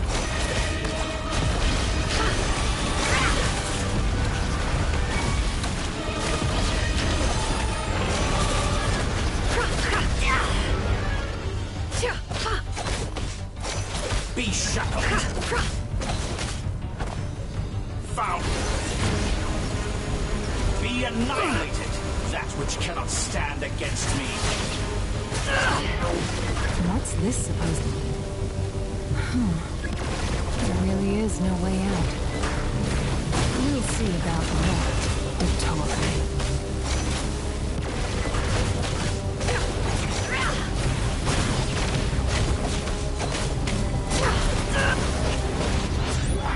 My apologies. I had not intended to take your teammates from you. But you have a choice. Obey, and I can release you. An excellent deal, if you ask me. Won't you consider that?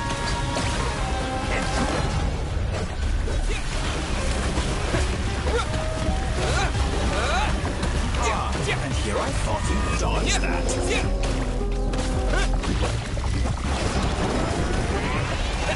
Go!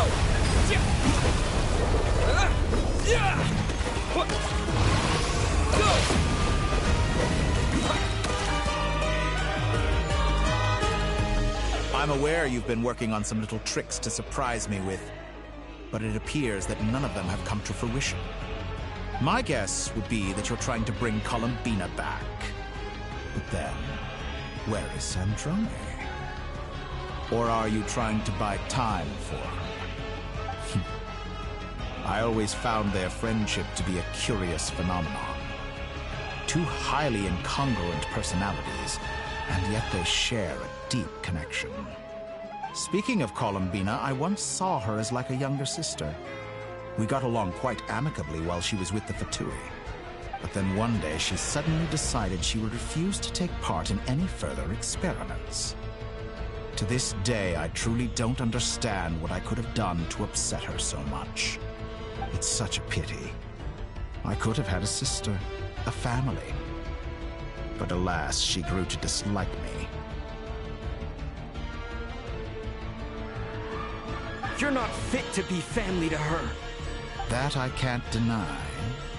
So many people, all obsessed with playing out the same tired old dramas.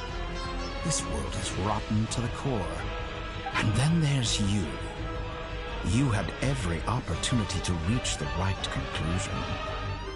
The thought of killing you off like this? But I maintain that I approached you in good faith, so I will offer you another chance.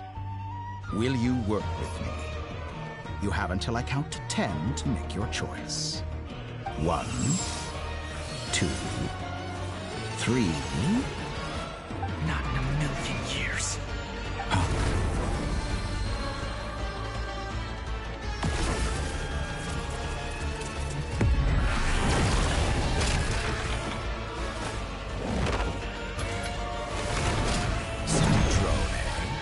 What a pleasant surprise.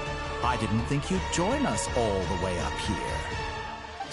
You're as sick and twisted as ever.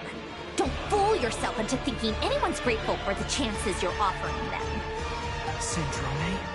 But the formula hasn't finished running yet. Funnily enough, I was just discussing a collaboration opportunity with the Traveler, and then I see you, who I must say is a good example of an opportunity gone to waste. Gone to waste? I said that everyone would get one chance, and you've used yours to march right back into the lion's den. So yes, it's an utterly wasted opportunity. And what makes you think I believe a word that comes out of your mouth? I was planning on disposing of your little formula after wrapping up more urgent business here. But since you've taken the trouble of serving it to me on a silver platter, I can simply bring it forward in the schedule.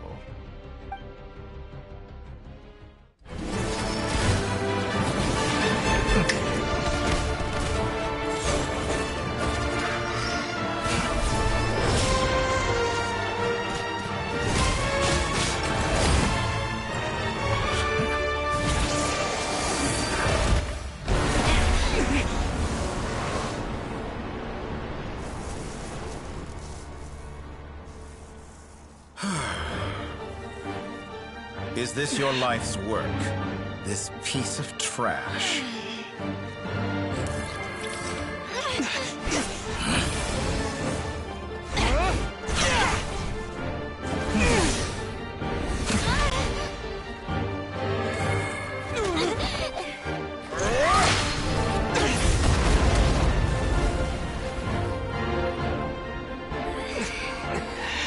Your formula runs too slowly, Sandrone. You put your hope for success on others instead of fighting dirty. That is why you have failed. Now, whom should I slay first? Any volunteers? No one? How nice of you to leave the decision to me.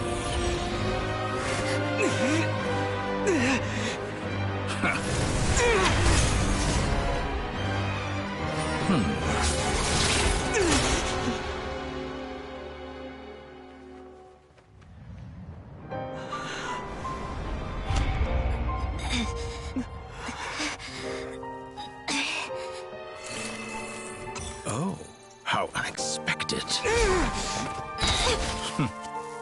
Sandrone, any last words for me, comrade?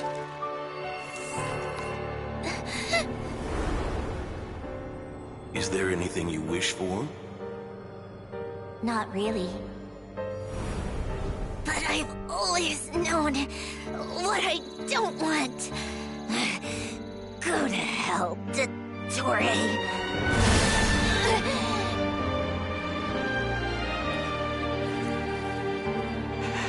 No!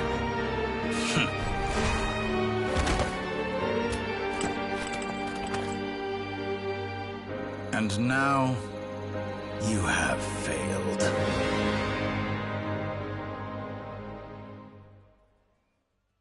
Sandrone! Now you see how fragile mechanical contraptions are. Just a gentle tap, and they fall to pieces. However keen of an inventor Sandrone may have been, her death spells the end of the formula that was running inside her body. Of course, I have to commend her for making it this far. As her colleague, I have to admire her stubborn tenacity. Now, it is time for you to take your place by my side. My count was interrupted, but the second chance I extended to you still stands. Once again, you are welcome to join me. By now, I'm sure you have gained a greater appreciation for the power and authority I wield. What is stopping you from embracing a new world of endless possibilities? Not in the mood to talk? As you wish.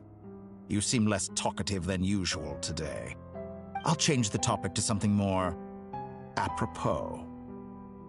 Sandrone was always like this, never trusting anyone. always so reluctant to share her research with them. Objectively speaking, she had her strengths.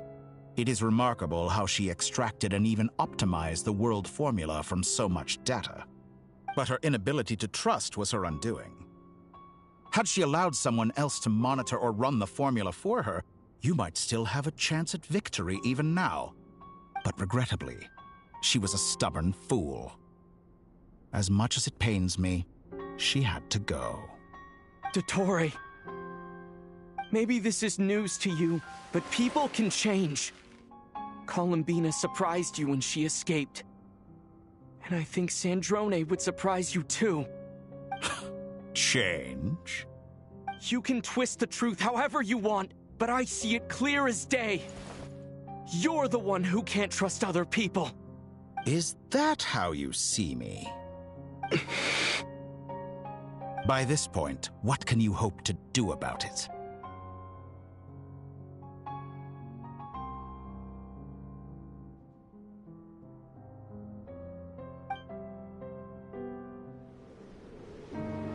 It is pointless to fight on. You've already lost.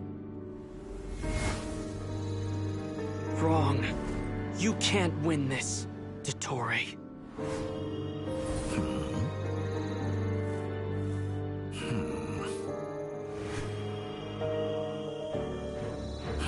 What?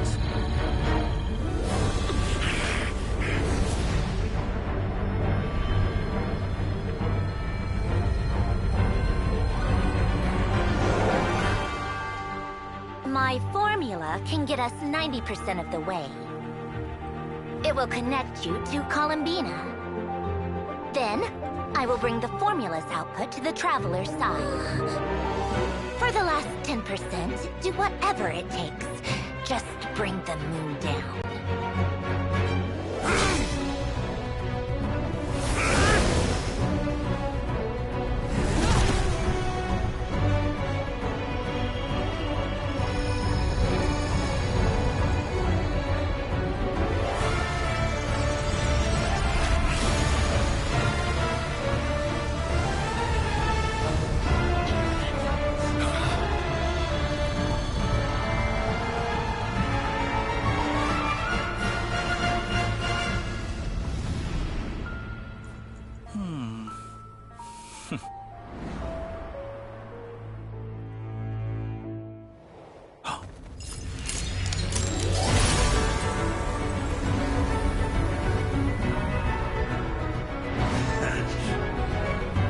The moon will never be yours!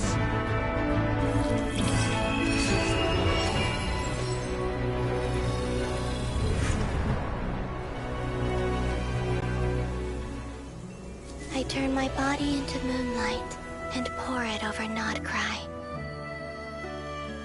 My soul I leave here to inform my future friends. Lastly, I will hide the Trilune Authority within the Frost Moon. And when my body, soul, and authority are reunited, finally... Columbina!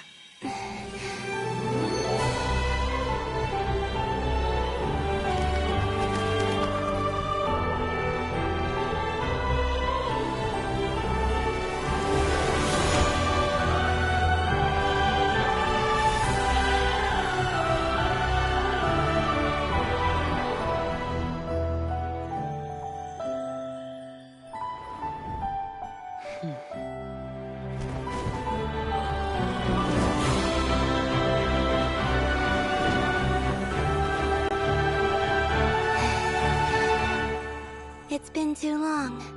I'm back.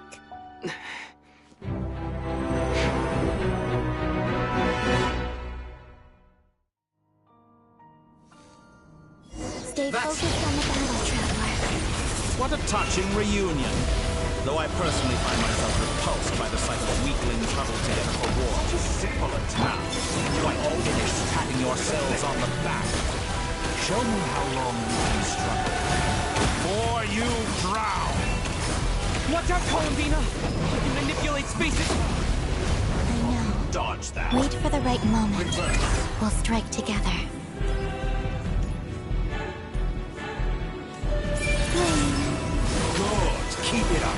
I'm still collecting data. Did all your ways teach you me nothing?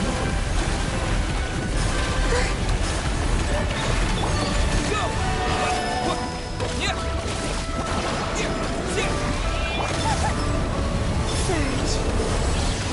I'm fine.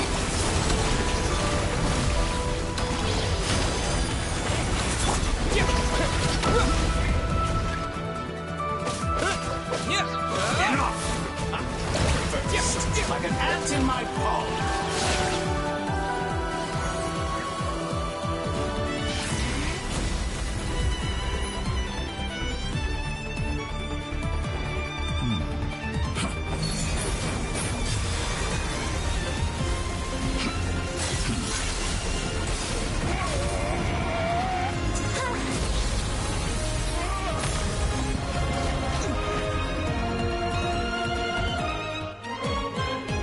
I grant you the new moon's blessing. The new moon shines upon you.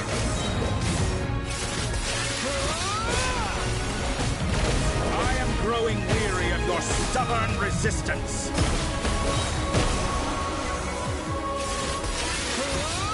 It's over, Dottore!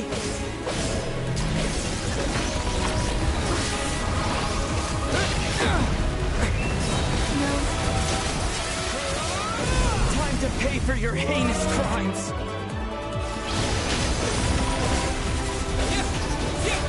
Let the moonlight dispel. Future is not yours to command!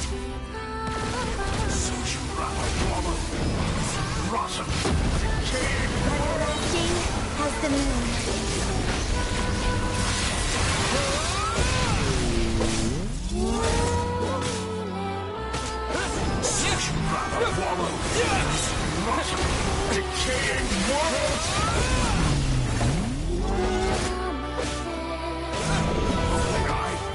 Shaped the new world. Only I.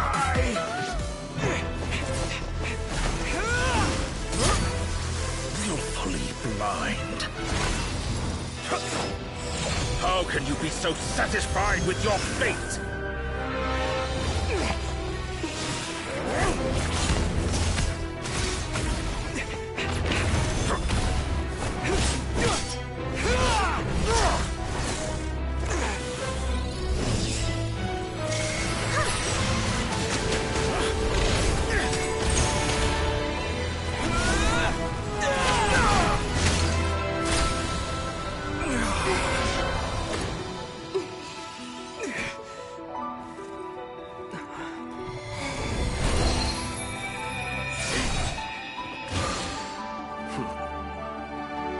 This battle was never about fate.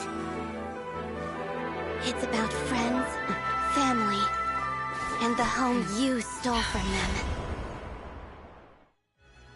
So dull. Only the weak rely on each other for comfort. You shall see.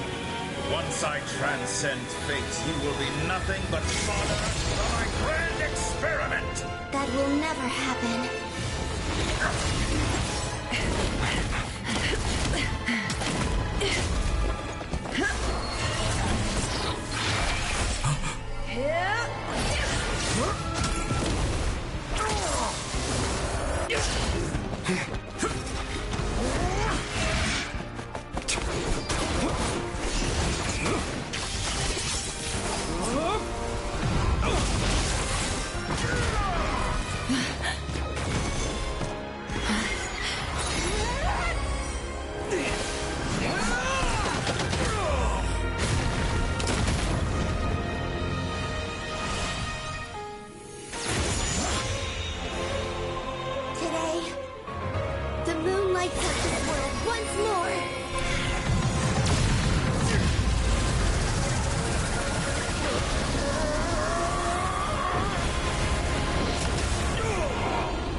No. This world is our home.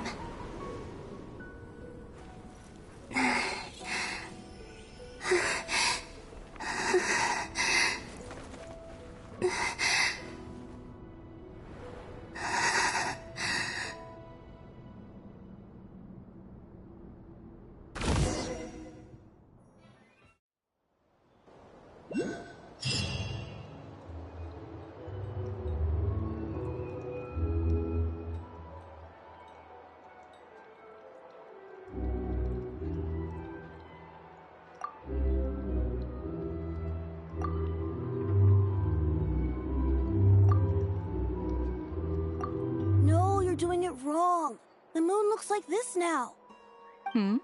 What are you drawing, children? The new moon, Mom! It looks different than before, doesn't it? Also... Can I go buy a sugar sculpture today? Please? Just one? All right. I suppose today is a special day after all. Almost like a festival. Extra, extra! Get the latest Nasha Express here! Post-disaster report! Nasha Town reborn beneath a new moon! The voyage begins today! The future looks bright thanks to the League. Want a copy?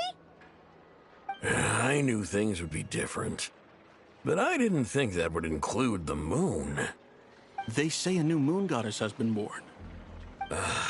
A new moon goddess? Who's saying that?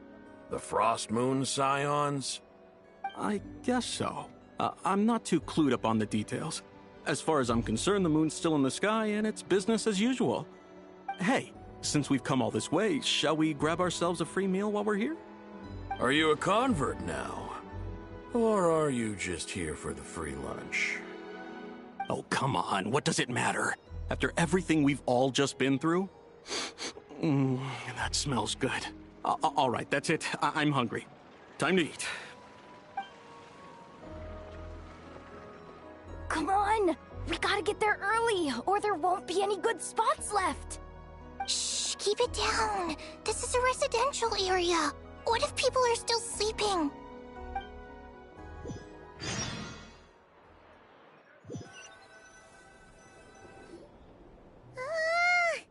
Why is it so noisy outside? It's okay. Paimon was pretty much awake anyway. It's been so long since we last had a chance to relax, huh? Feels like time is moving slower than usual. What about you? Did you rest well? Still winding down from everything that's happened? Or are you wondering how our friends are doing? Or is it about what Dotori said to you? Okay, if you say so. But don't push yourself, alright? Let Paimon know if you need to talk. What we just went through was a lot. It's totally normal if you need some time to get back in your groove. Luanatar disappeared after Columbina came back. Apparently, she was part of Columbina's soul or something. Still, Paimon kind of misses Luanatar somehow. But anyway, you did great. So did Paimon. We all worked our butts off to contain this disaster, and in the end, we made it. So, chin up, Traveler. You should be proud of yourself. Hey!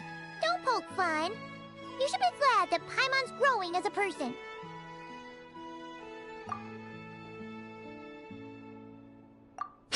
Paimon didn't think you'd mention it. You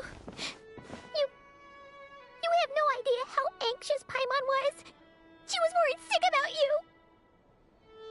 Well, if you really want to show Paimon you're sorry, you're gonna need to make it up to her. You better be ready to splash out on a lavish meal.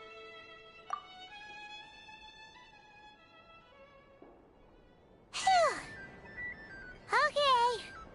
Paimon's full now. Huh? Oh, well... Hey there, Traveler and Paimon! Good morning! Morning, Yehuda! Here for some breakfast? Oh, I've already eaten. Just need some water. I was mostly worried you might forget what day it was today. So, I came over to remind you. Careful there, Paimon. Too much food will make you drowsy. Don't let anyone catch you hiding at the back and nodding off during the League meeting. You should probably be saying that to Aino. She's the baby of the group, if anyone. True. You know, I'm surprised that all these competing groups are actually coming together to try to solve things together. Definitely a first for Nodcry. Well, Nothing like a region-wide calamity to bring people together. After that, surely even the most self-interested people have to realize that going it alone isn't worth the risk, right? Try telling Boss Neff that. She's not exactly convinced that people are gonna get with the program. Really? But if she's so pessimistic about it, why'd she agree to be the Curatorium's representative in the League? Probably 'cause even though Unity sounds like a pretty far-fetched idea, the benefits it would bring make it worth a shot. I think things will work out, though. I swear, Notcry feels like one big family now with everything that's happened. More than it used to, anyway. Paimon's with you on that one. And it seems like plenty of other people agree, too. Just listen to the bustling streets. All right. Everyone's been rebuilding these last 2 weeks, and the evacuees have been coming back in droves. Life's slowly returning back to normal. Which means my workload's probably gonna shoot back up. Were you about to head out? There's still some time before the ceremony begins, you know. Yeah, we were gonna take a stroll around the square and say hi to some friends first. Sounds good. See you later then.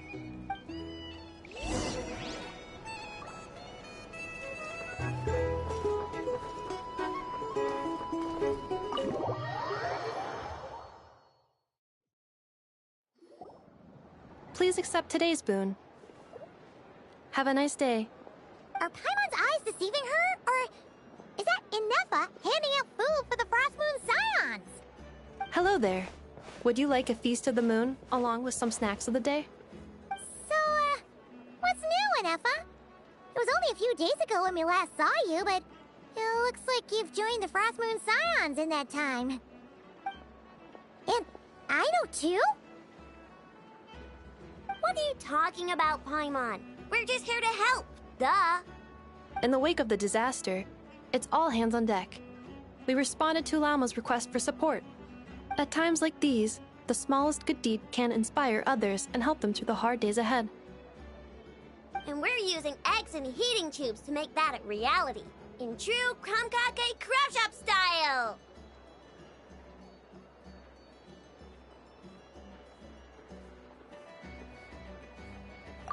Enough! Did you hear that? The Traveler said I did good. The Traveler! That's because it's true, I know. Proposal. If you can resist eating today's dessert, I will provide you with compliments, too. No way!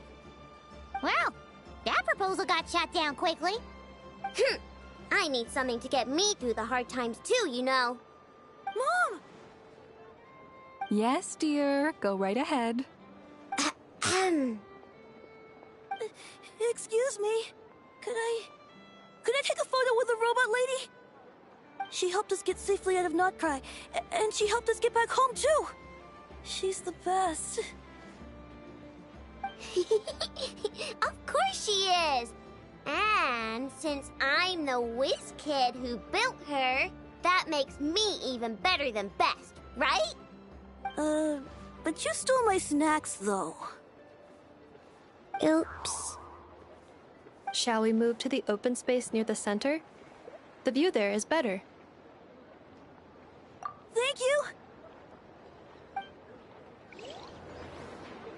Aren't you the better pick for this job, Flint's?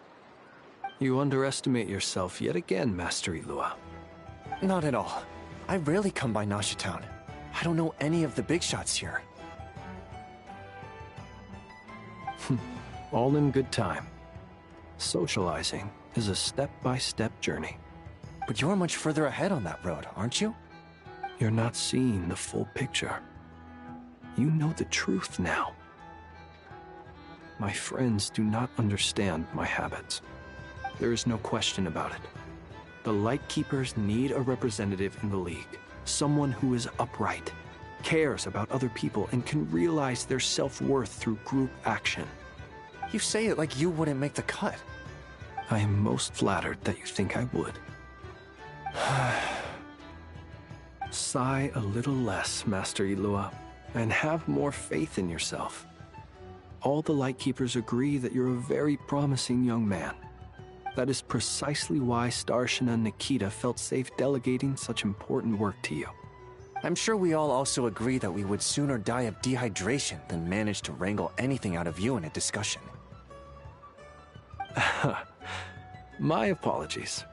I am not in the habit of bringing water with me when I go out. Whatever. I'll take the job. By the way, who else is part of this? Oh, it's quite the who's who of Nodcry. There's the Moon Chanter of the Frostmoon Scions, the boss of the Curatorium of Secrets, a representative of the Voynich Guild, and even someone from the adorable Kronkake craft shop. I'm sure you will find speaking with them to be a genuine pleasure. If you say so. I've never done this work before, so I'm honestly a little scared of making mistakes. But I'll do it. Not only is it our duty as Lightkeepers, but because I want to make Nodcry a more welcoming place. An admirable attitude to take. The beacons are lit, Itlua. We're but one step away from breaking through the blizzard. We have the chance to band together and build our shared homeland into an Elysium. This is unprecedented for Nodcry. An opportunity not to be missed. Yeah. You're right. I'll do my best.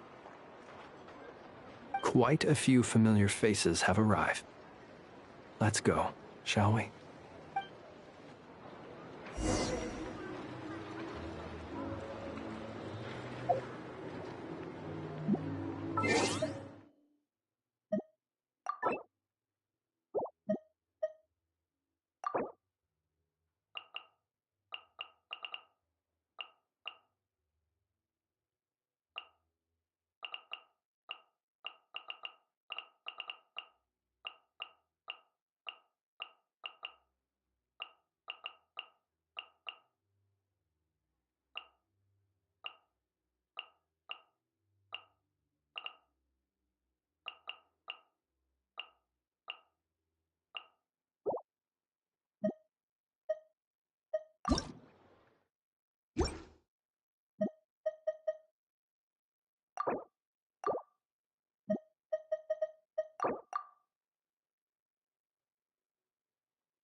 This scenery is wonderful.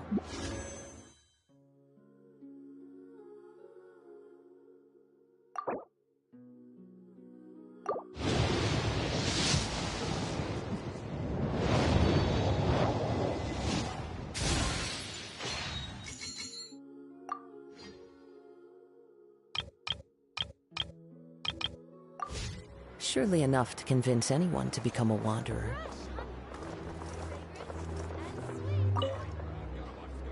You look so cool when you fly, Miss Robot, and when you use your spear, too!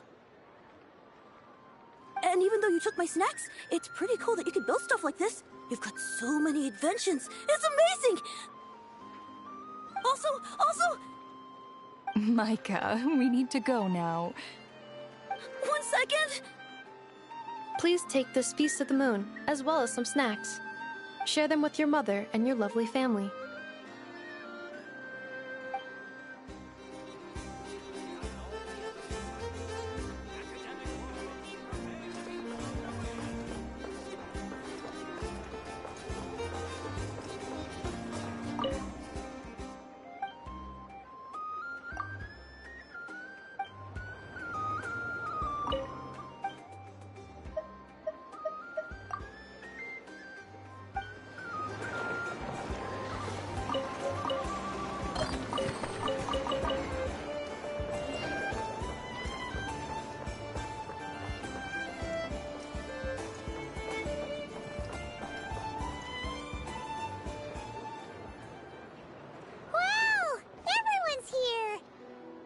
You seem well rested. I know no one's asked, but I'm sure you all want to know, so let me just say, we're doing great. Thanks. Well, great, but not perfect. Starting to lose my mind from boredom. Can't drink a drop of alcohol while I'm waiting for my wounds to heal. I'm sure you had a sneaky swig or two. Wait, how'd you find out?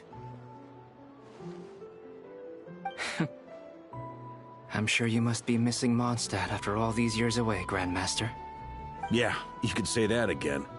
Every time I get news from Mondstadt, it makes me want to go back and see the place for myself. Honestly, once things are wrapped up here, I think it'll be time to head back home. Hey, looks like someone's taking the stage. Can everyone see okay? Anyone need a boost? I'll just listen from the back. It's fine. You're taking this pretty seriously, huh, Durin? Well, it's not every day that I get the chance to see how people speak in official settings.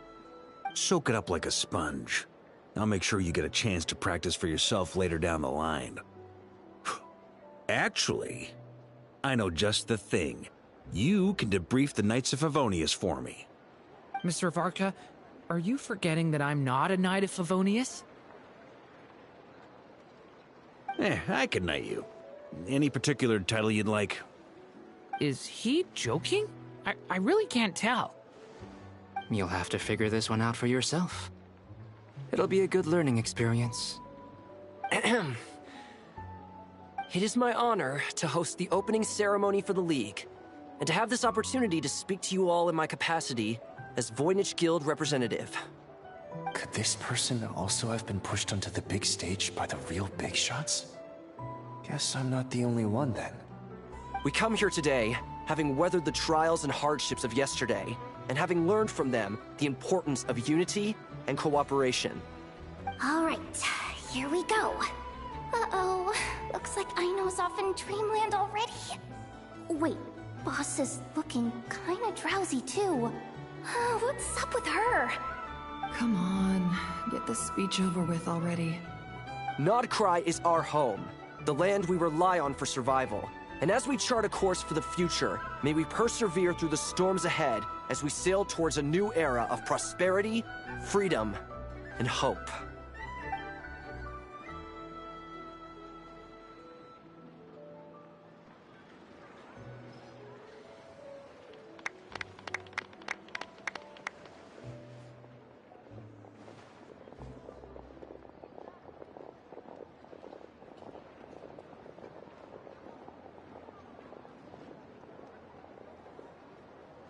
Looks like we'll have more opportunities to travel in the future. I'm sure you'll cope, Lady Moonchanter, given how fleet of foot you are. Unfortunately, I suspect I'll be too busy at the Curatorium to act as your host. We have a busy schedule, not to mention an international network of contacts to manage. It'll be all right. I'll just check your schedule with Yehoda well in advance. And if she's not available, I can simply ask Ashru. You... So giving my employees extra workload isn't enough for you? You're really going to drag my cat into this too? I thought you'd approve. Aren't you forever increasing your employees' workloads? That's a bold statement. Are all the Frost Moon Scions feeling more audacious now that your moon goddess has returned? Columbina's return has brought joy to all who care about her. That includes both you and me. As for the Frost Moon Scions, we are learning how to thrive independently, without relying on the moon goddess. It is up to us to make our home a more livable place. Joining the League is one of the steps we are trying towards that end. I like the word try. It's nice and non-committal. You can opt out at any time and still say you tried. You don't see a bright future for the Frost Moon Scions? Or did you mean the League? I'm just not as optimistic as you. The Frost Moon Scions should count themselves lucky that they have a leader as stubborn and enterprising as you. But Nodcry's a big place, with all kinds of people. Most of them don't enjoy answering to a leader, or even listening to reason. Well, that's where you and your methods come in. Unless the Curatorium of Secrets is only here for appearances. For now, yes. And that won't change until this venture becomes worth my while. What would make it worth your while?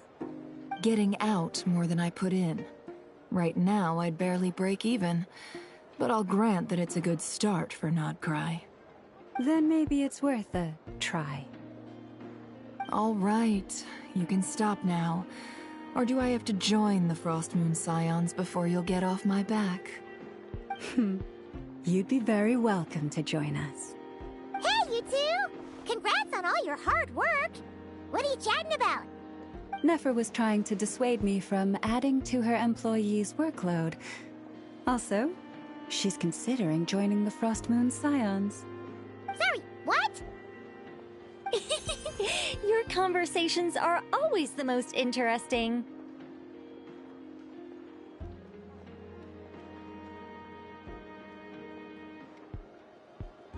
Would you two care to join me for some tea before heading to your next destination?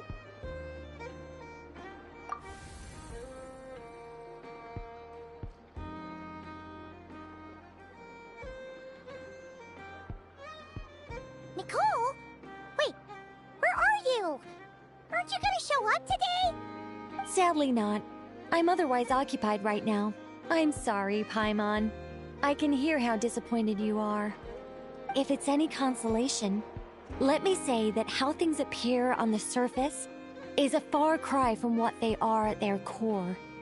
Perhaps you'll feel better if you focus on the fact you have a special line of communication with the great mage herself. Okay? Has something happened? No, or not yet, anyway. Well, that's not ominous at all.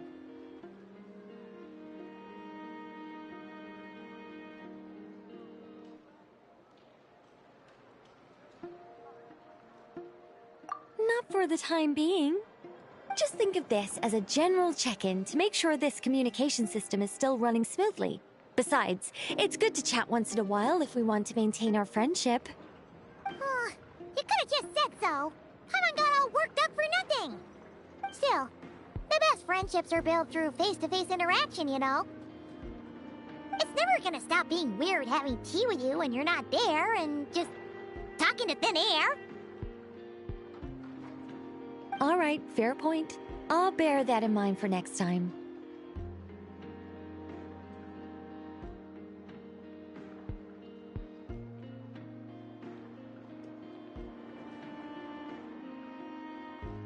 Yeah. Any update on that crisis at the world's borders? Elves just informed me that they had their work cut out for them. And now everyone's thoroughly exhausted. But they did finally get things back under control. Still, we can't let our guard down yet. The disruption caused by this disaster has made Teyvat easier to detect from the outside universe. She plans to wait for things to stabilize, then reschedule her Mondstadt vacation plans. As for me, I agree with Hat Guy's perspective. This is a time when many new variables are emerging, and the situation is changing constantly. Plus, most of this change is for the worse. We have to remain vigilant and ensure that the embers of chaos are not rekindled. I did notice that the energy in Nodcry changed somewhat after the War of Funerary Flame, but since it was still aligned with the Light Realm, I never gave it a second thought. It looks like I'll have to examine the connections between phenomena I observe more closely in the future.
Just doing my duty.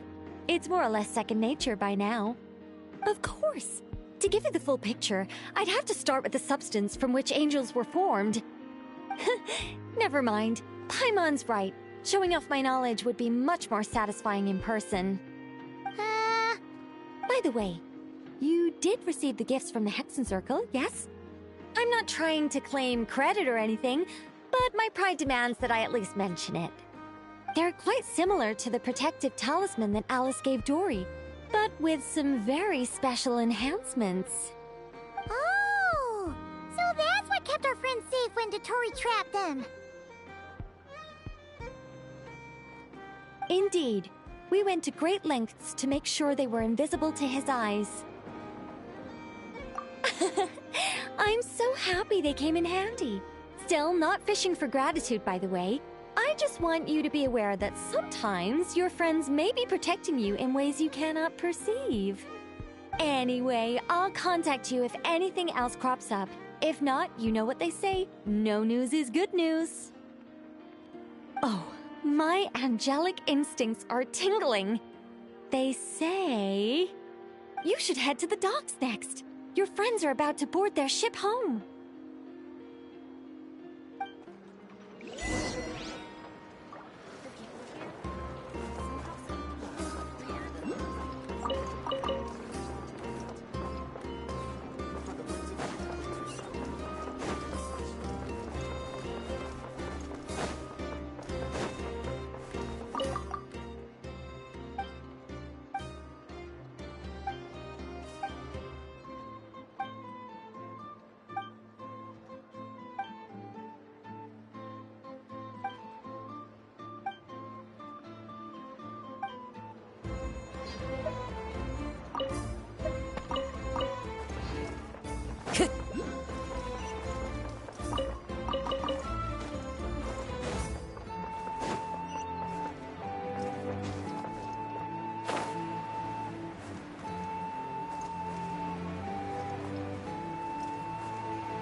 You're here.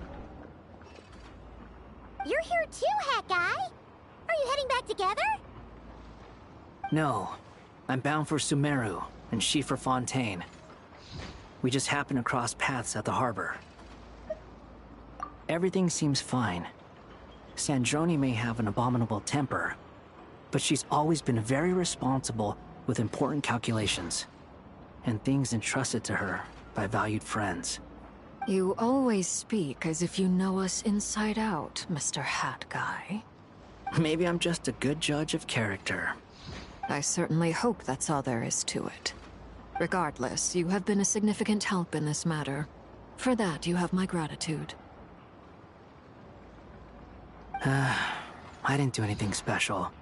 Sandrone's the one who completed a seemingly impossible formula and turned the tide of the entire battle, even giving her life in the process. She's the one we should be thanking. Even we were unaware that Sandrone had hidden the real formula inside Polonia's body. She managed to fool Dottore into thinking the formula was running in her system by installing an identical-looking decoy within her. She probably realized that she didn't have the strength to stop Dottore. But this way, she could at least get him to lower his guard. Huh. She always worked like that. Always had a backup plan. Well, that's why I'm traveling to Fontaine. She made a request of me long ago, and the time has come to fulfill it. Think of it as her will. She said that should she ever fail in a mission, she'd like me to deliver her core and Polonia's to the Fontaine Research Institute. She also mentioned that she had made arrangements for people there to set her affairs in order. Some of her personal effects, such as her notes, were left to me. I've decided to take them back to the House of the Hearth, For safekeeping, primarily, but also as mementos, I suppose. However, there is one book among them that I'd like to leave in your care. I'll have someone deliver it to your residence at the flagship at a later date. No, I was specifically warned not to tell her. This is her last wish, and I will abide by it.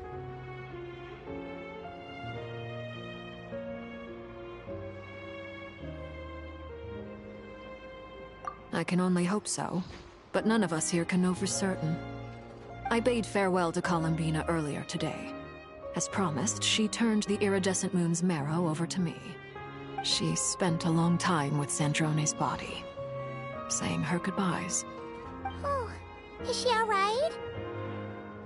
Zandrone's passing has left a great wound in all of our hearts. It will take time to heal, but Columbina surprised me. She offered me some words of comfort before I departed. Despite being grief-stricken herself, she showed an awareness of the feelings of others around her. She never used to act like this. Clearly, she has grown. And I suspect that we have you to thank for much of the change we are seeing in her.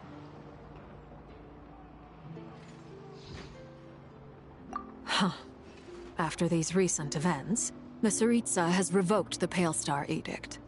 Snezhnaya now realizes that the arrest warrant for Columbina was just a ploy by Dottore, who coveted her powers. I shall return to Nodcry to see her as soon as I find the time. I hope that from now on, she too will explore more of the world. Columbina Hyposelenia's journey is only beginning. My ship is here. Traveler, Paimon, we shall meet again. You too, Hat Guy. What are you still bumming around for? Isn't Columbina waiting for you? I thought today was the day you'd agreed with her to go find out the truth about your sibling. You're afraid you won't like the truth when you see it. Well, this is new. I was starting to think that nothing could scare you. Don't say that! Wouldn't you be a viewer in this situation? Fair point. But I'd say I have more experience facing up to unpleasant truths than the Traveler. They say blood's thicker than water. I know how much you need your family back. More than you need any of your friends. And I'm sure that all your real friends understand that too. No matter what the truth turns out to be, they will stick by you and support you, whatever decision you make. Finding the truth is important. But more important still is what you choose to do once you've found it.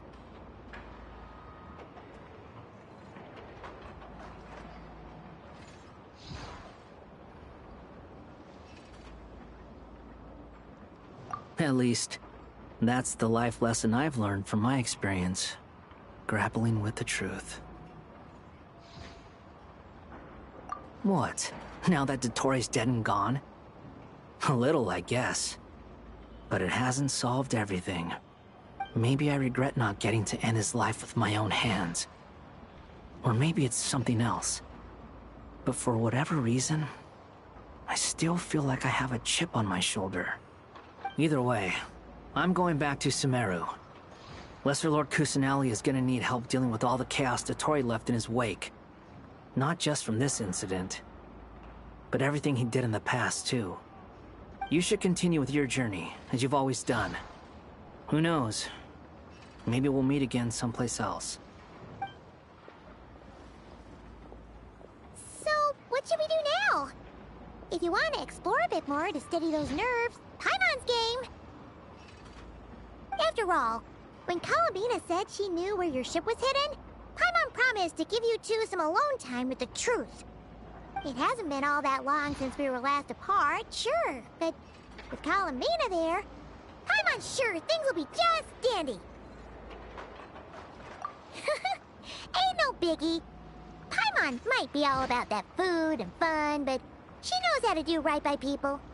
Paimon's sure you'd prefer to digest the news about your sister in peace. But, no matter what you see, Just know you can share it with Paimon. Of course, as long as it's not super private. If you can't make sense of something, let's give it some thought together. And even if we both can't figure it out, Paimon can at least treat you to a nice meal.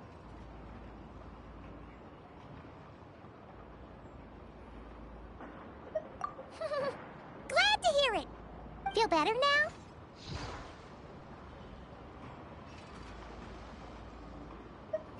Alrighty. Next up, time to meet with Columbina.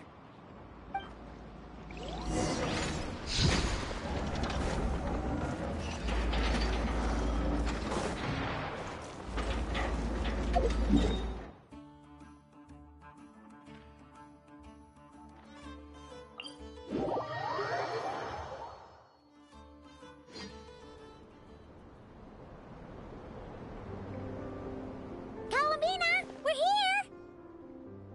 Can't quite believe we're meeting out here. We've gotten used to walking over to Silver Moon Hall whenever we go see you.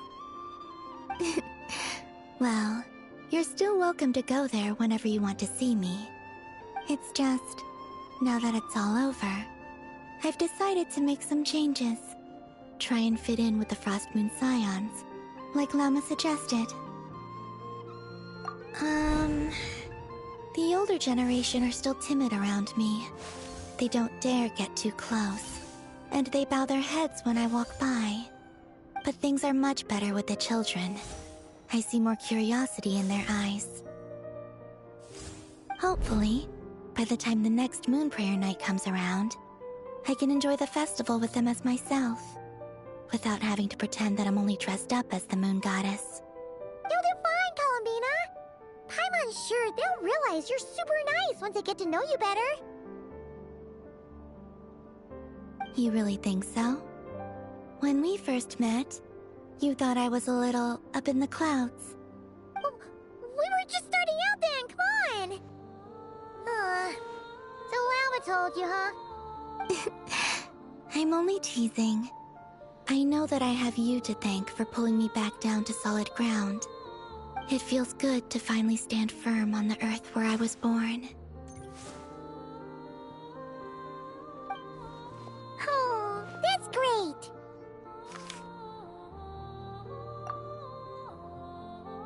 Thank you. I'll make sure not to lose it this time. Well then, are you ready? Lumine, what happened to our spaceship back then? Why did you leave?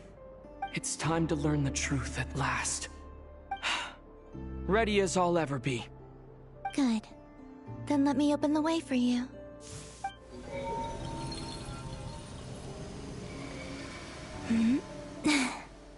Where does this lead? To our shared destination. Huh? Do you remember me telling you about my missing prologue back when we just met?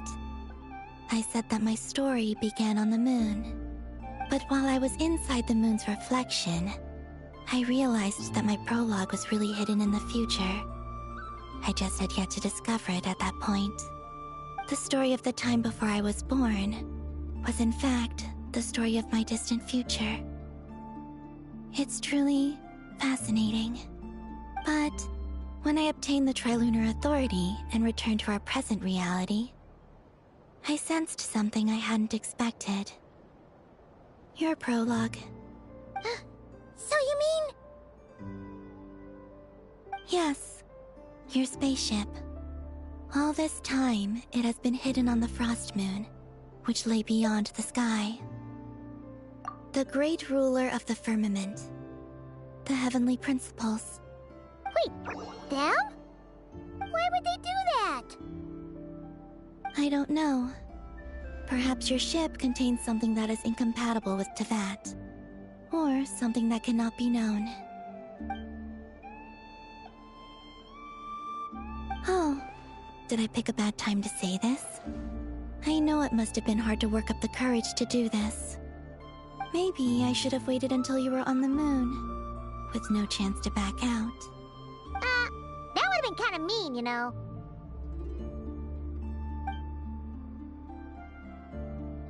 take me there. Oh? Whatever is hiding in that ship, it belongs to me and Lumine. Those memories belong to us.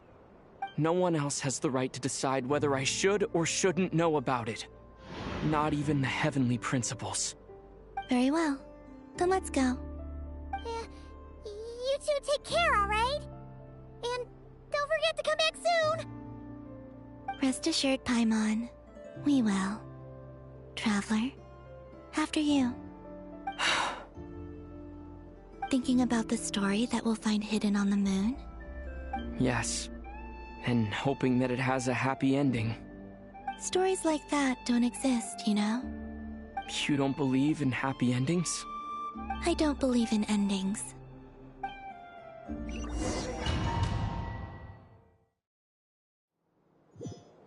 Where am I? This is the pathway I built between Teyvat and the Frost Moon. The moon is very far away from us, so it could be a long journey.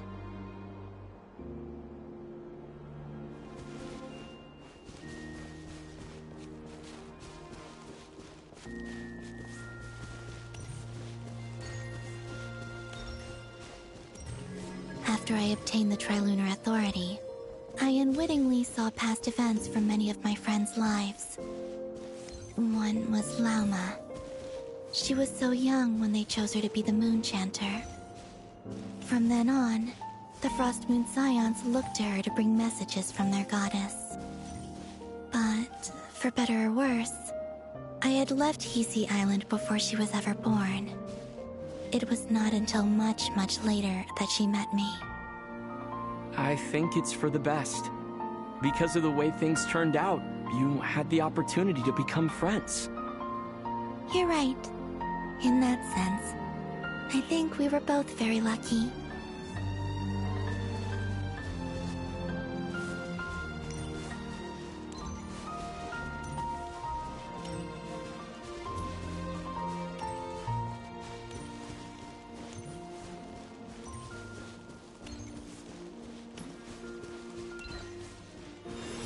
Oh, and about that mage, Nicole.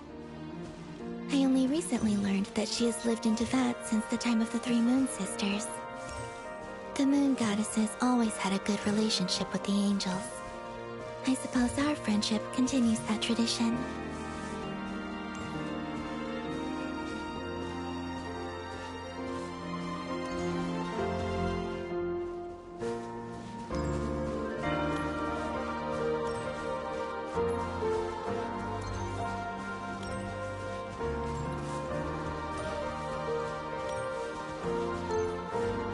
And then, there's Zandrone. I never knew that much about her, beyond the fact that she was created by someone called the Lord Artificer. She, too, suffered for a long time before joining the Fatui.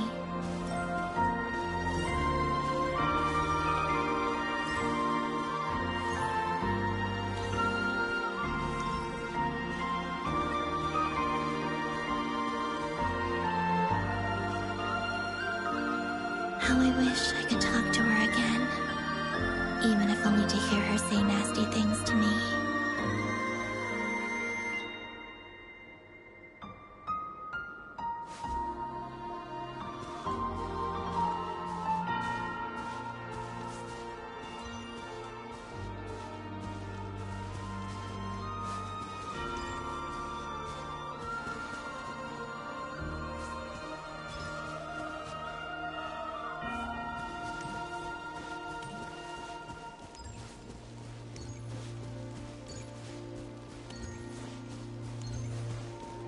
Also, I saw your sibling's story. I'm afraid I didn't see much. It seems that she rarely came to the surface, where the moonlight shines.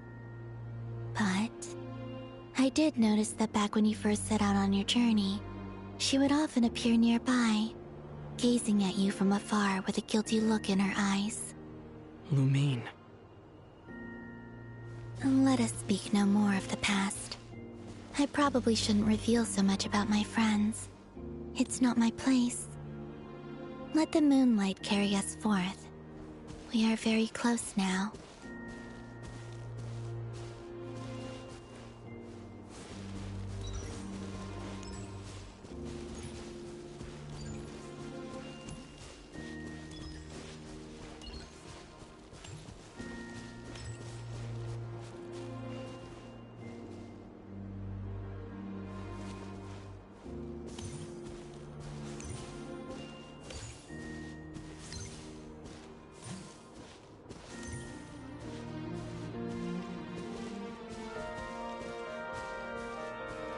after this, I'd like to bring some Kuhenki to the moon as well.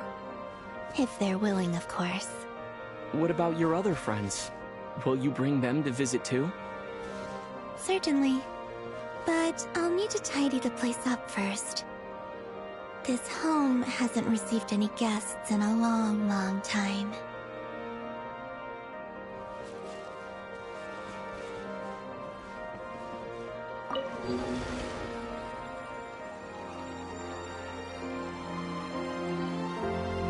I remember writing something similar with you on Moon Prayer Night.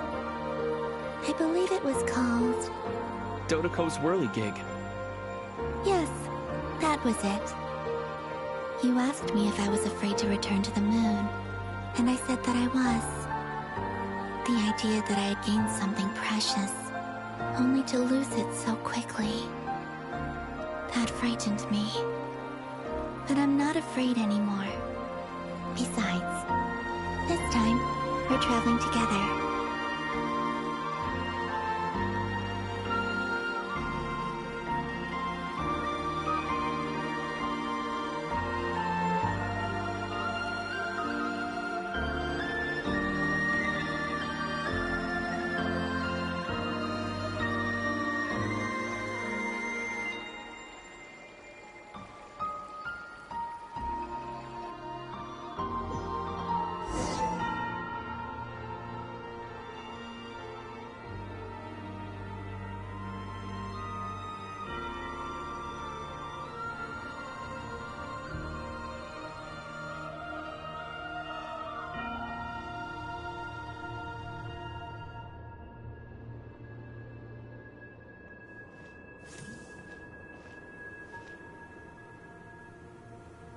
We're here.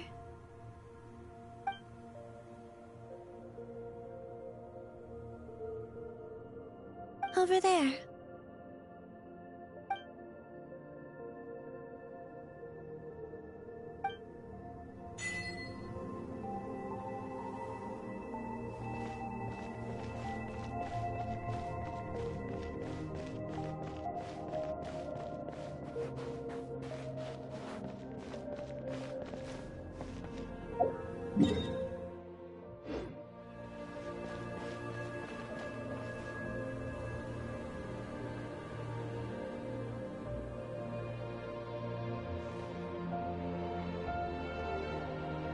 Our spaceship. It's huge. I suppose that the moon is the only place one could hide it. It'll be all right. Huh? The way you feel in this moment, I went through it too, on Moon Prayer Night. The door was right in front of me, but I struggled to find the courage to step through. Solitude for me once meant living a life in which even I was absent. Before I met you, that was the only life I knew. But that night, solitude meant throwing away the life I had gained after meeting all of you. Columbina. Go. Retrieve the part of your life that was once lost. Trust me, you will lose nothing by doing so. Look, Teyvat is right there.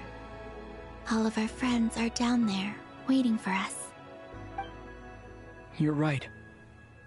Thanks, Columbina.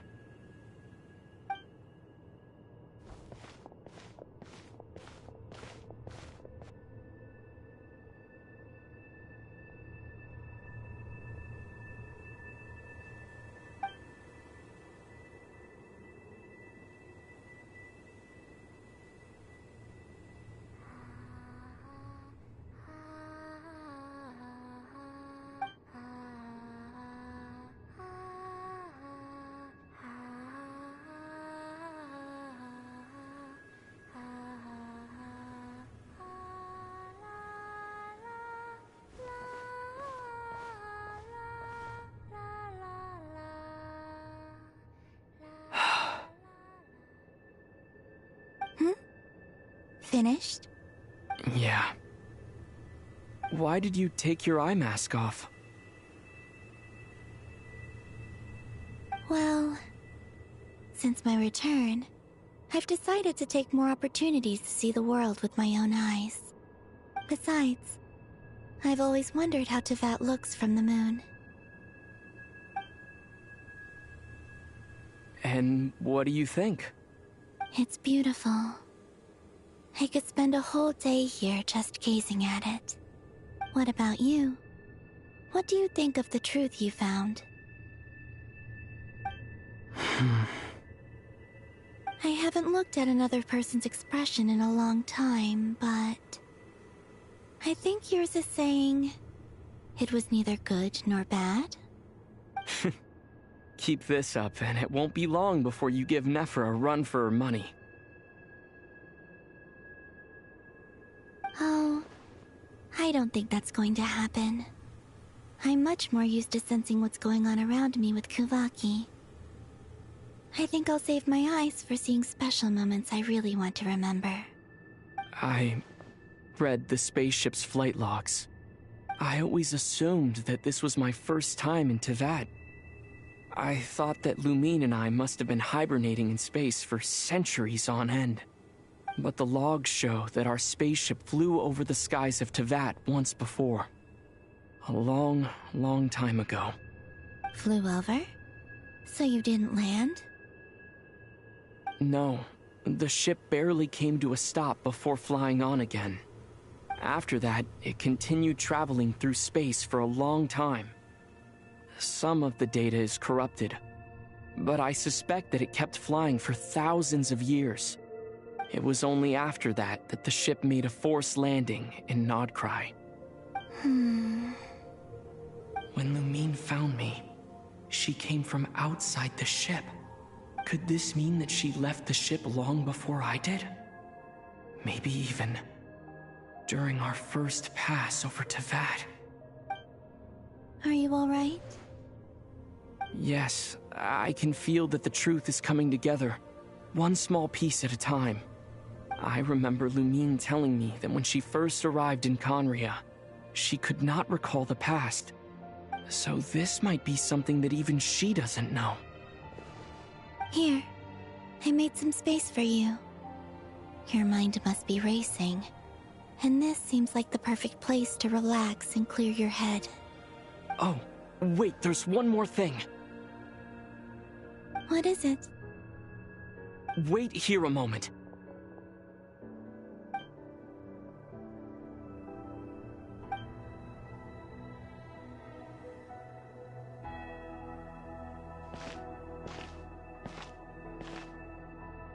Hey, Columbina.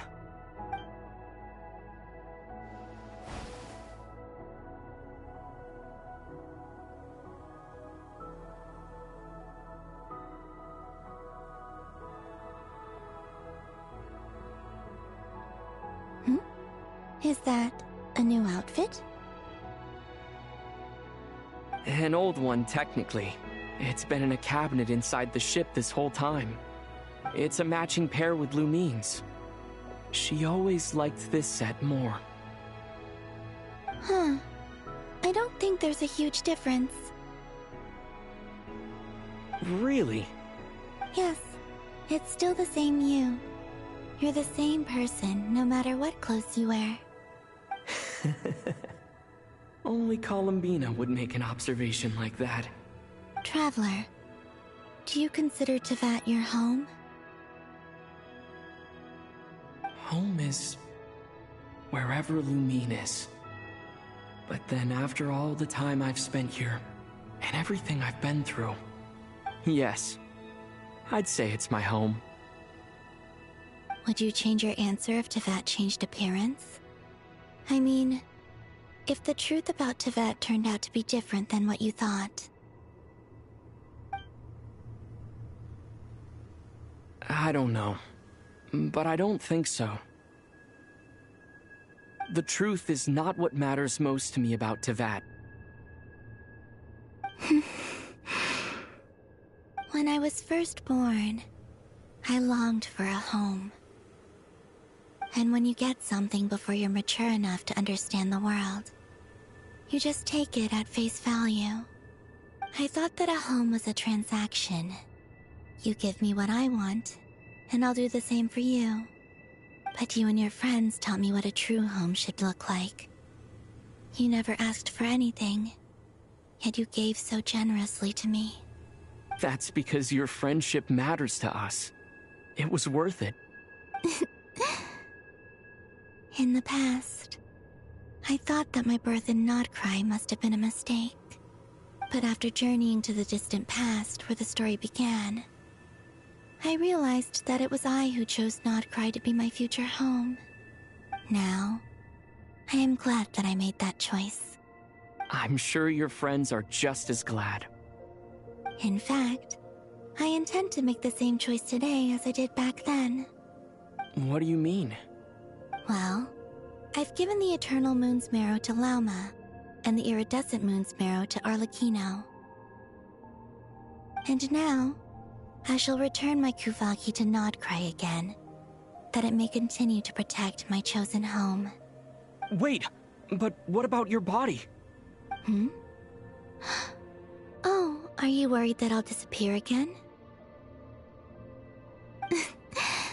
I won't. Not this time.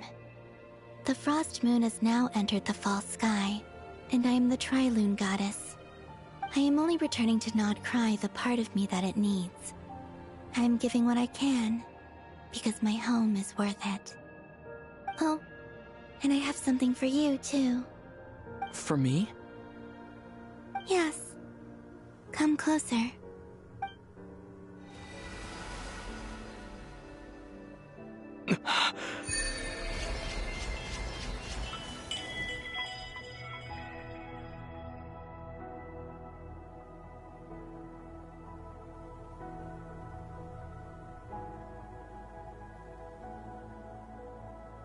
What was that?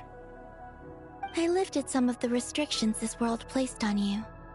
I trust this will help in your future adventures. My power. It feels like it's grown. I can use the elements more freely now. Thank you. This will be a great help.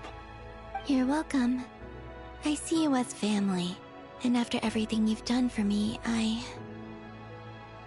In fact, no. It's not because I owe you. It's because you're worth it. Here, this flower is for you.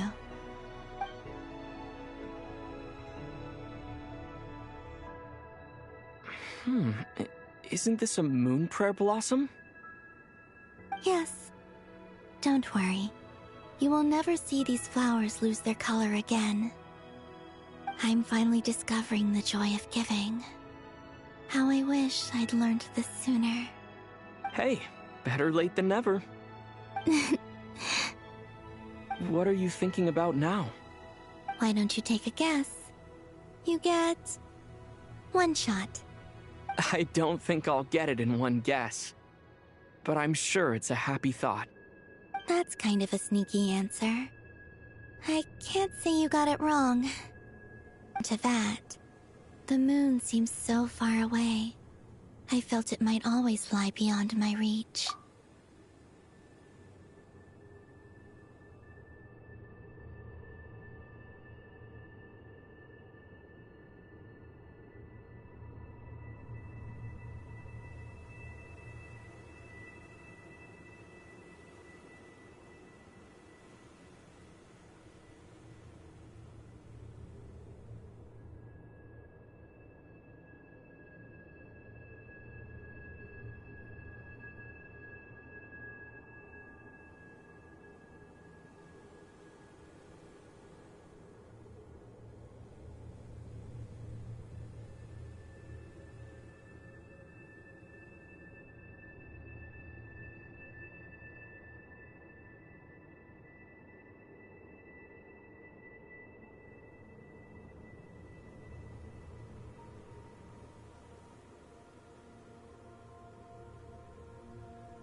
But on the moon, everything feels so close by.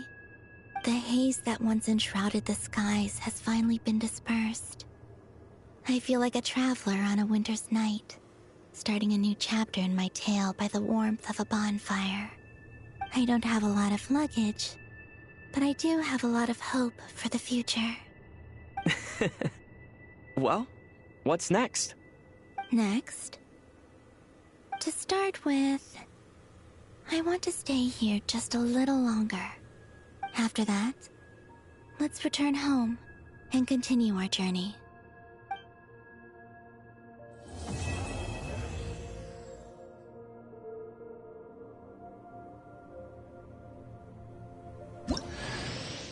These clothes bring back so many memories.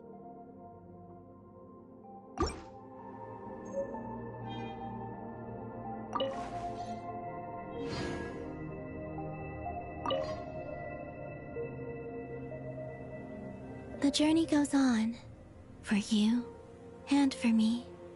Like I said, this is not the end.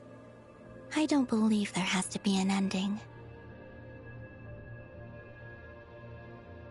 Oh, is that your next destination?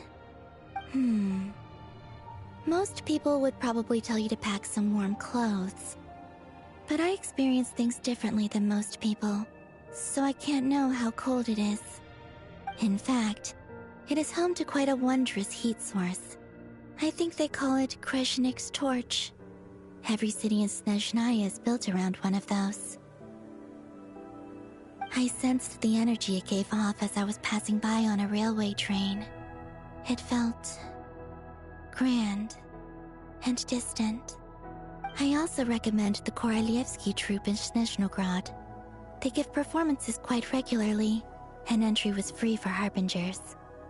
I liked them a lot. Ice cold and sharp. Crystal clear in some ways, yet profoundly unfathomable in others. Like the thick layer of ice on top of a frozen lake. That's just the impression that Tsaritsa gives me. I was never able to glimpse what truly lies beneath that icy exterior.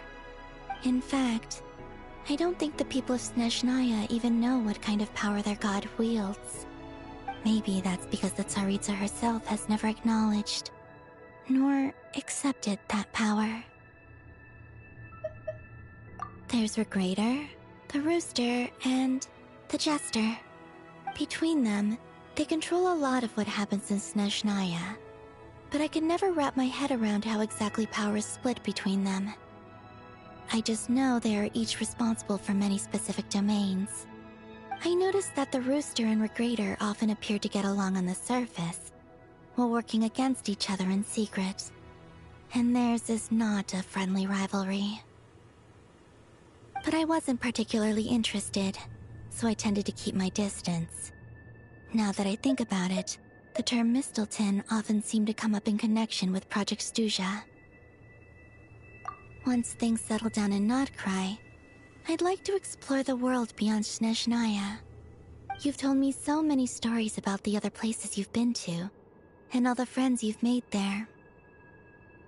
I'm curious to visit those nations and see them for myself. It would also help me learn more about the journey that has made you into the person you are today. Okay. As you continue on your journey, don't forget to gaze up at the moon once in a while. It is, after all, no longer an illusion. It shall cast down its true moonlight, connecting us in truth.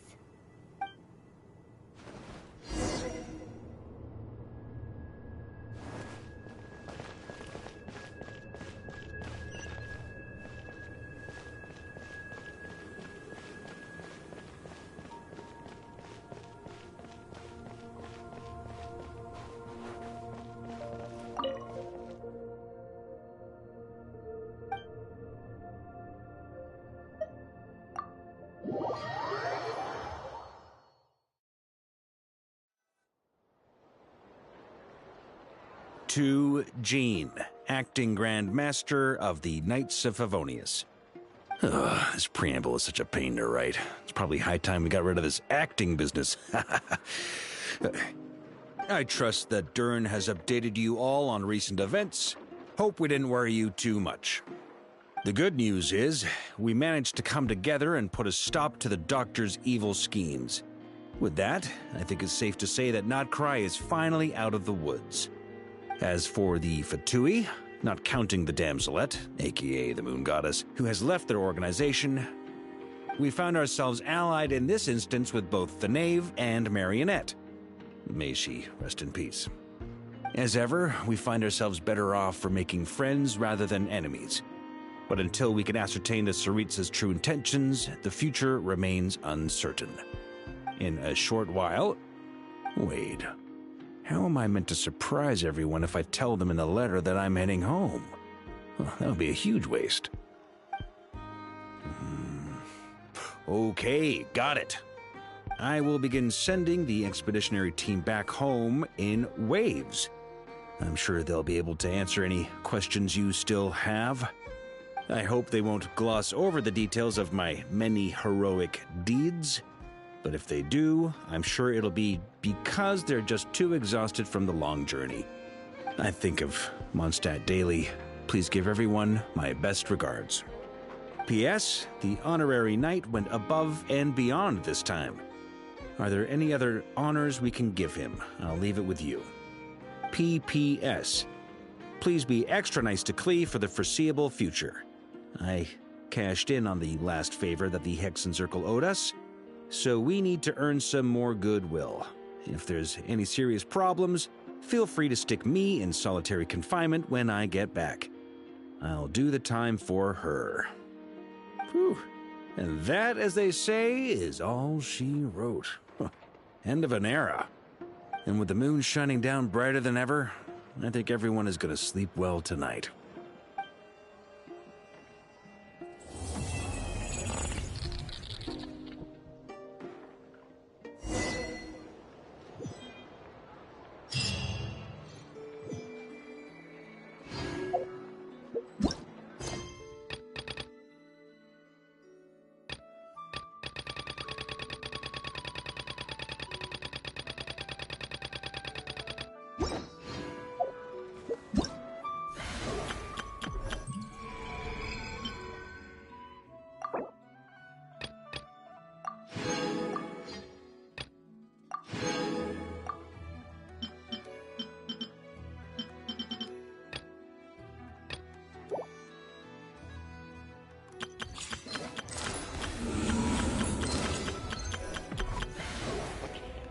Wow, that was a really interesting story. I am so happy. But now, apparently...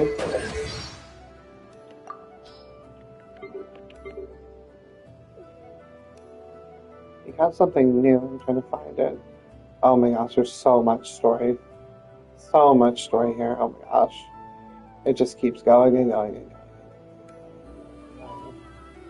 On and on and on and on and on, my friends. Wow, look at all those.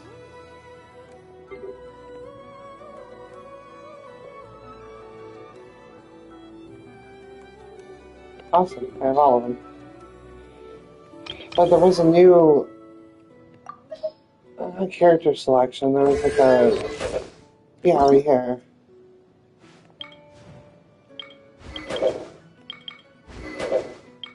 But yeah, I can... oh, there's a huge difference between the two. Are you kidding me? Oh my god, I love it. These clothes bring back so many memories. Where is she now? Moon. I'm so happy I have a new outfit. I love it. Oh my god, it's such a cute outfit. It's my favorite one. I might switch him back to my team. I'm gonna, actually, yeah. Let's move Aether back to our team. I love Kazuha, but I really... This world is full of... oh, it's so sweet. I love his new outfit. Oh, and I got some stuff here, too, I can claim. Okay. Oh, Oh, the new avatar. Where'd that wind come from? Nice. Alright, I'm gonna change the name card too. I can change it to the default one. I know it's gonna cliche, but let's change it to this one. That one's cool. Yeah, I like that one. It said something about having more control over. Hold on, yeah, I've already done all that, but it says something about having more control over elements. I don't know what they mean by that.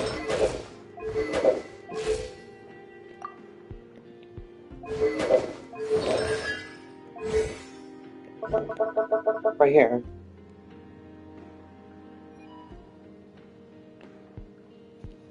For every element you have resonated with you gain additional buffs.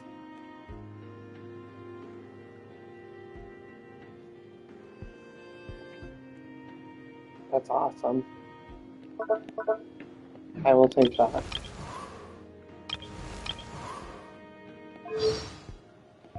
Okay.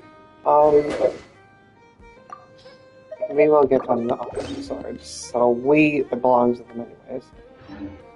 Oh, it looks so good. Cool. So I'm probably going to start my stream over again, but first I want to try to poll for... Oh. I want to try to pull for... Yeah, it's all good. Okay, cool. We want to try to pull for him now. We definitely have a lot more opportunities now. So, let's try to get that Nivelet.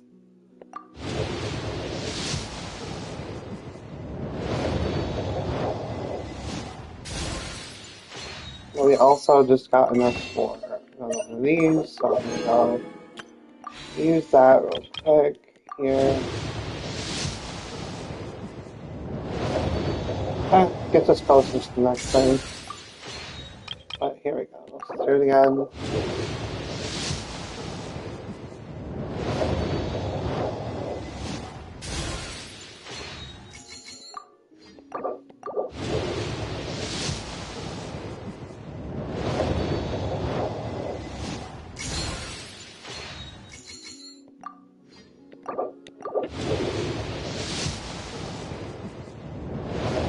Wow, I didn't get him.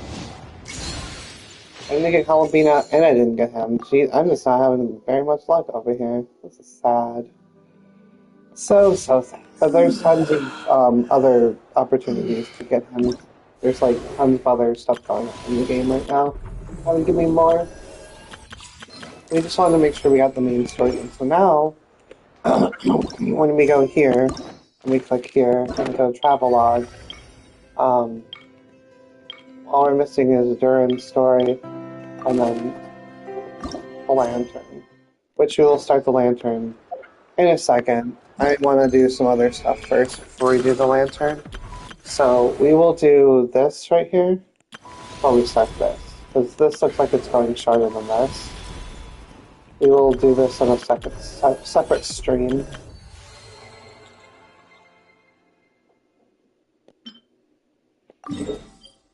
Oh. It's this whole area. Did I, like, never... I never really did anything over here. I thought that's where the storyline was leading us. Clearly not.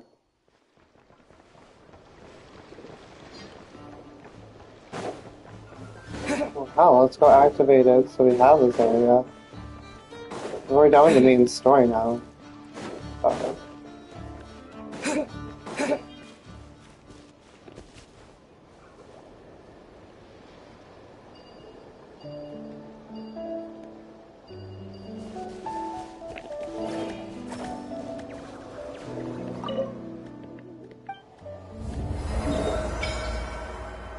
Wow.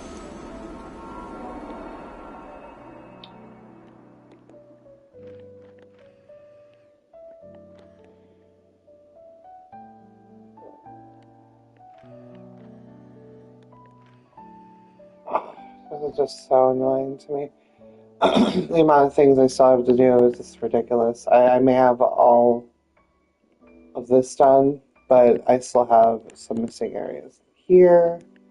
A shit ton of missing areas all around this whole, and then all these islands as well. Apparently got this one done though, but I didn't get this one done. Didn't get this island's so sad. Oh my god, the backstory for that island is just way to make me cry. That's all I gotta say about that one. Just way to make me cry.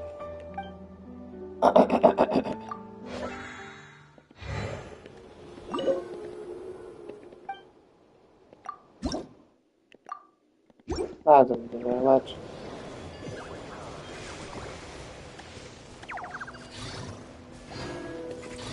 I don't know what the hell that's all about, but I'll at least do this.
What I don't like about these like little areas is things like this.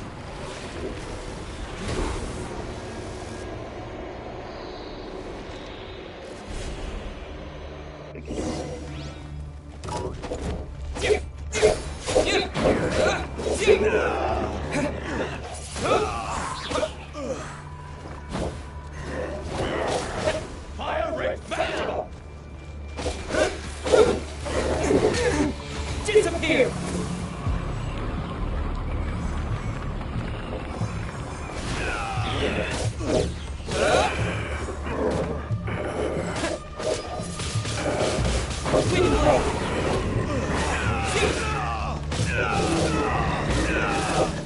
Teamwork is dreamwork! A touch of frost! Keep back!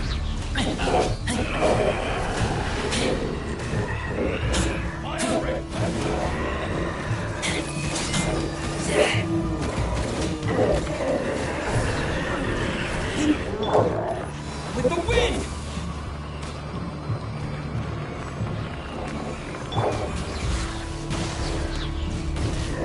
Let's light it up!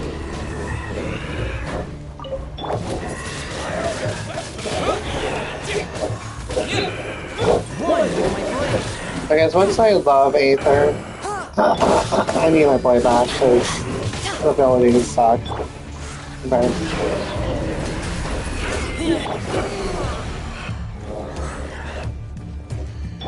Force my blade! Spirit blade! Attack! I'm going in!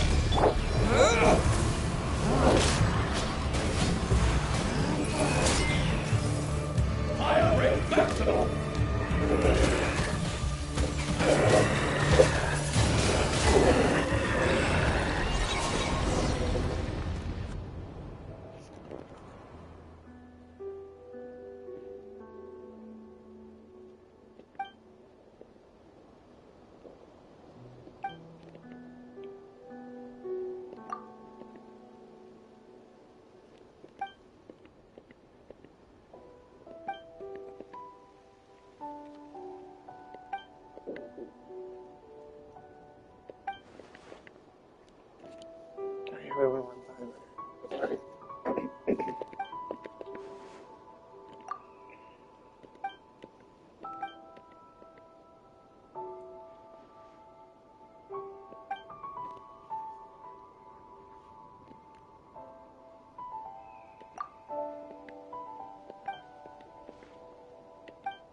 Oh my god. I just saw it.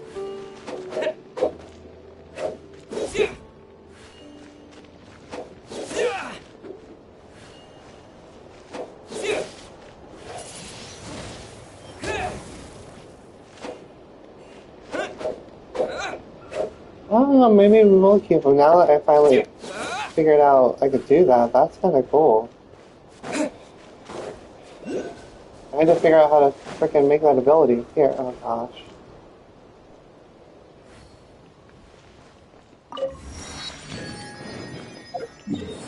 Alright. So that's what we're going to do. We're just going to do all of the nodes in this area. Yep, that's all we're doing. I just want to activate nodes and then move on.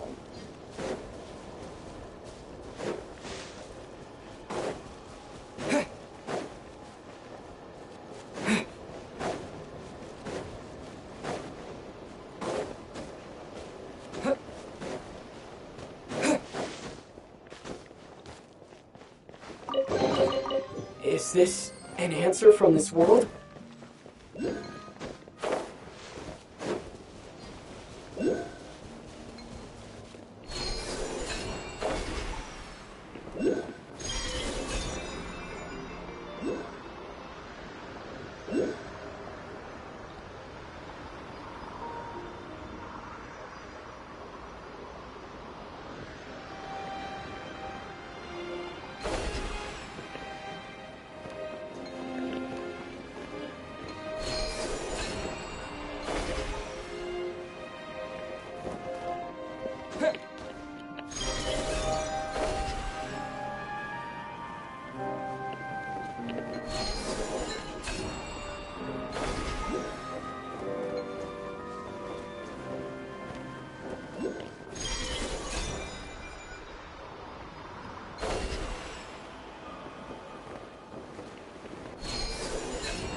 As much as I love his extra ability, I can't. I need my boy. I need that extra in the air because I ain't getting things done. Alright, do. let's head off. I do want him as strong as him though, so I do need to work on. He's like my low character, so I definitely need to start playing a little bit more Inazuma. That's where he's from. That's what we need to equip his weapon back again. That's so cool though. That ability is awesome. Not gonna lie.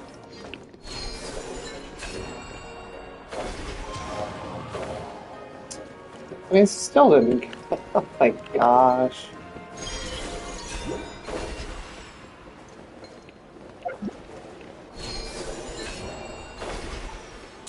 Now, oh my goodness.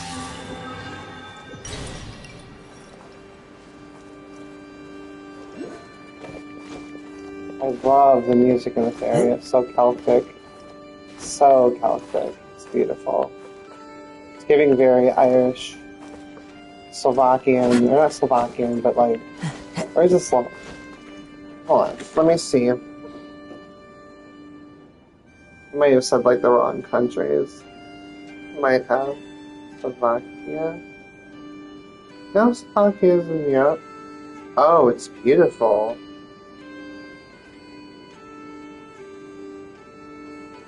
Wherever in this world I roam, I carry memories of my home. This blade. Okay, I'm gonna look up. It is the last link I have to the land of my birth. What? What countries practice Celtic culture? Ireland, Scotland, Wales, France, back then it was called Brittany, Cornwall, which is the UK, and then Isle of Man. There are leaves around, and I know just the tune to accompany them, if you wish to hear it. Slovakia.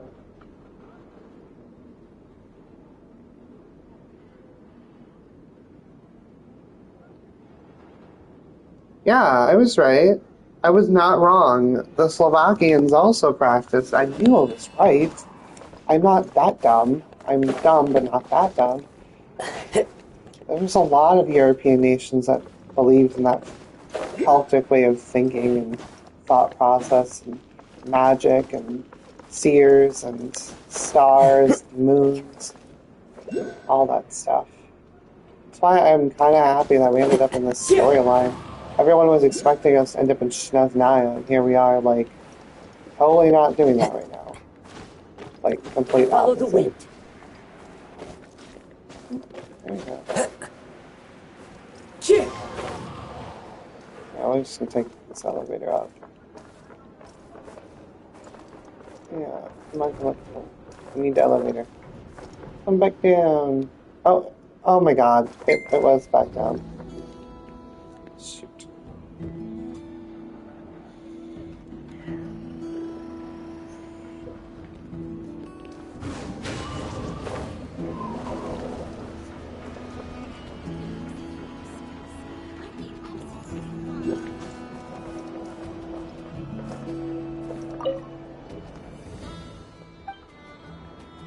Wait, is this like...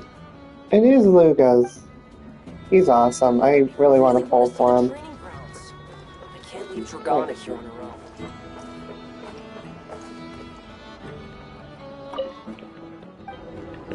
I like him. He's cool. Oh, good, found it. That's convenient. Alright. We are trying to avoid going into town, so please don't go towards town. Good, okay. The next one we want to try to get is that one now. We're gonna go around the back side of town and fly over there. Since I'm pretty much gonna be doing node stuff right now, I'm gonna end the stream, but soon I will start the other thing. Alright, see ya.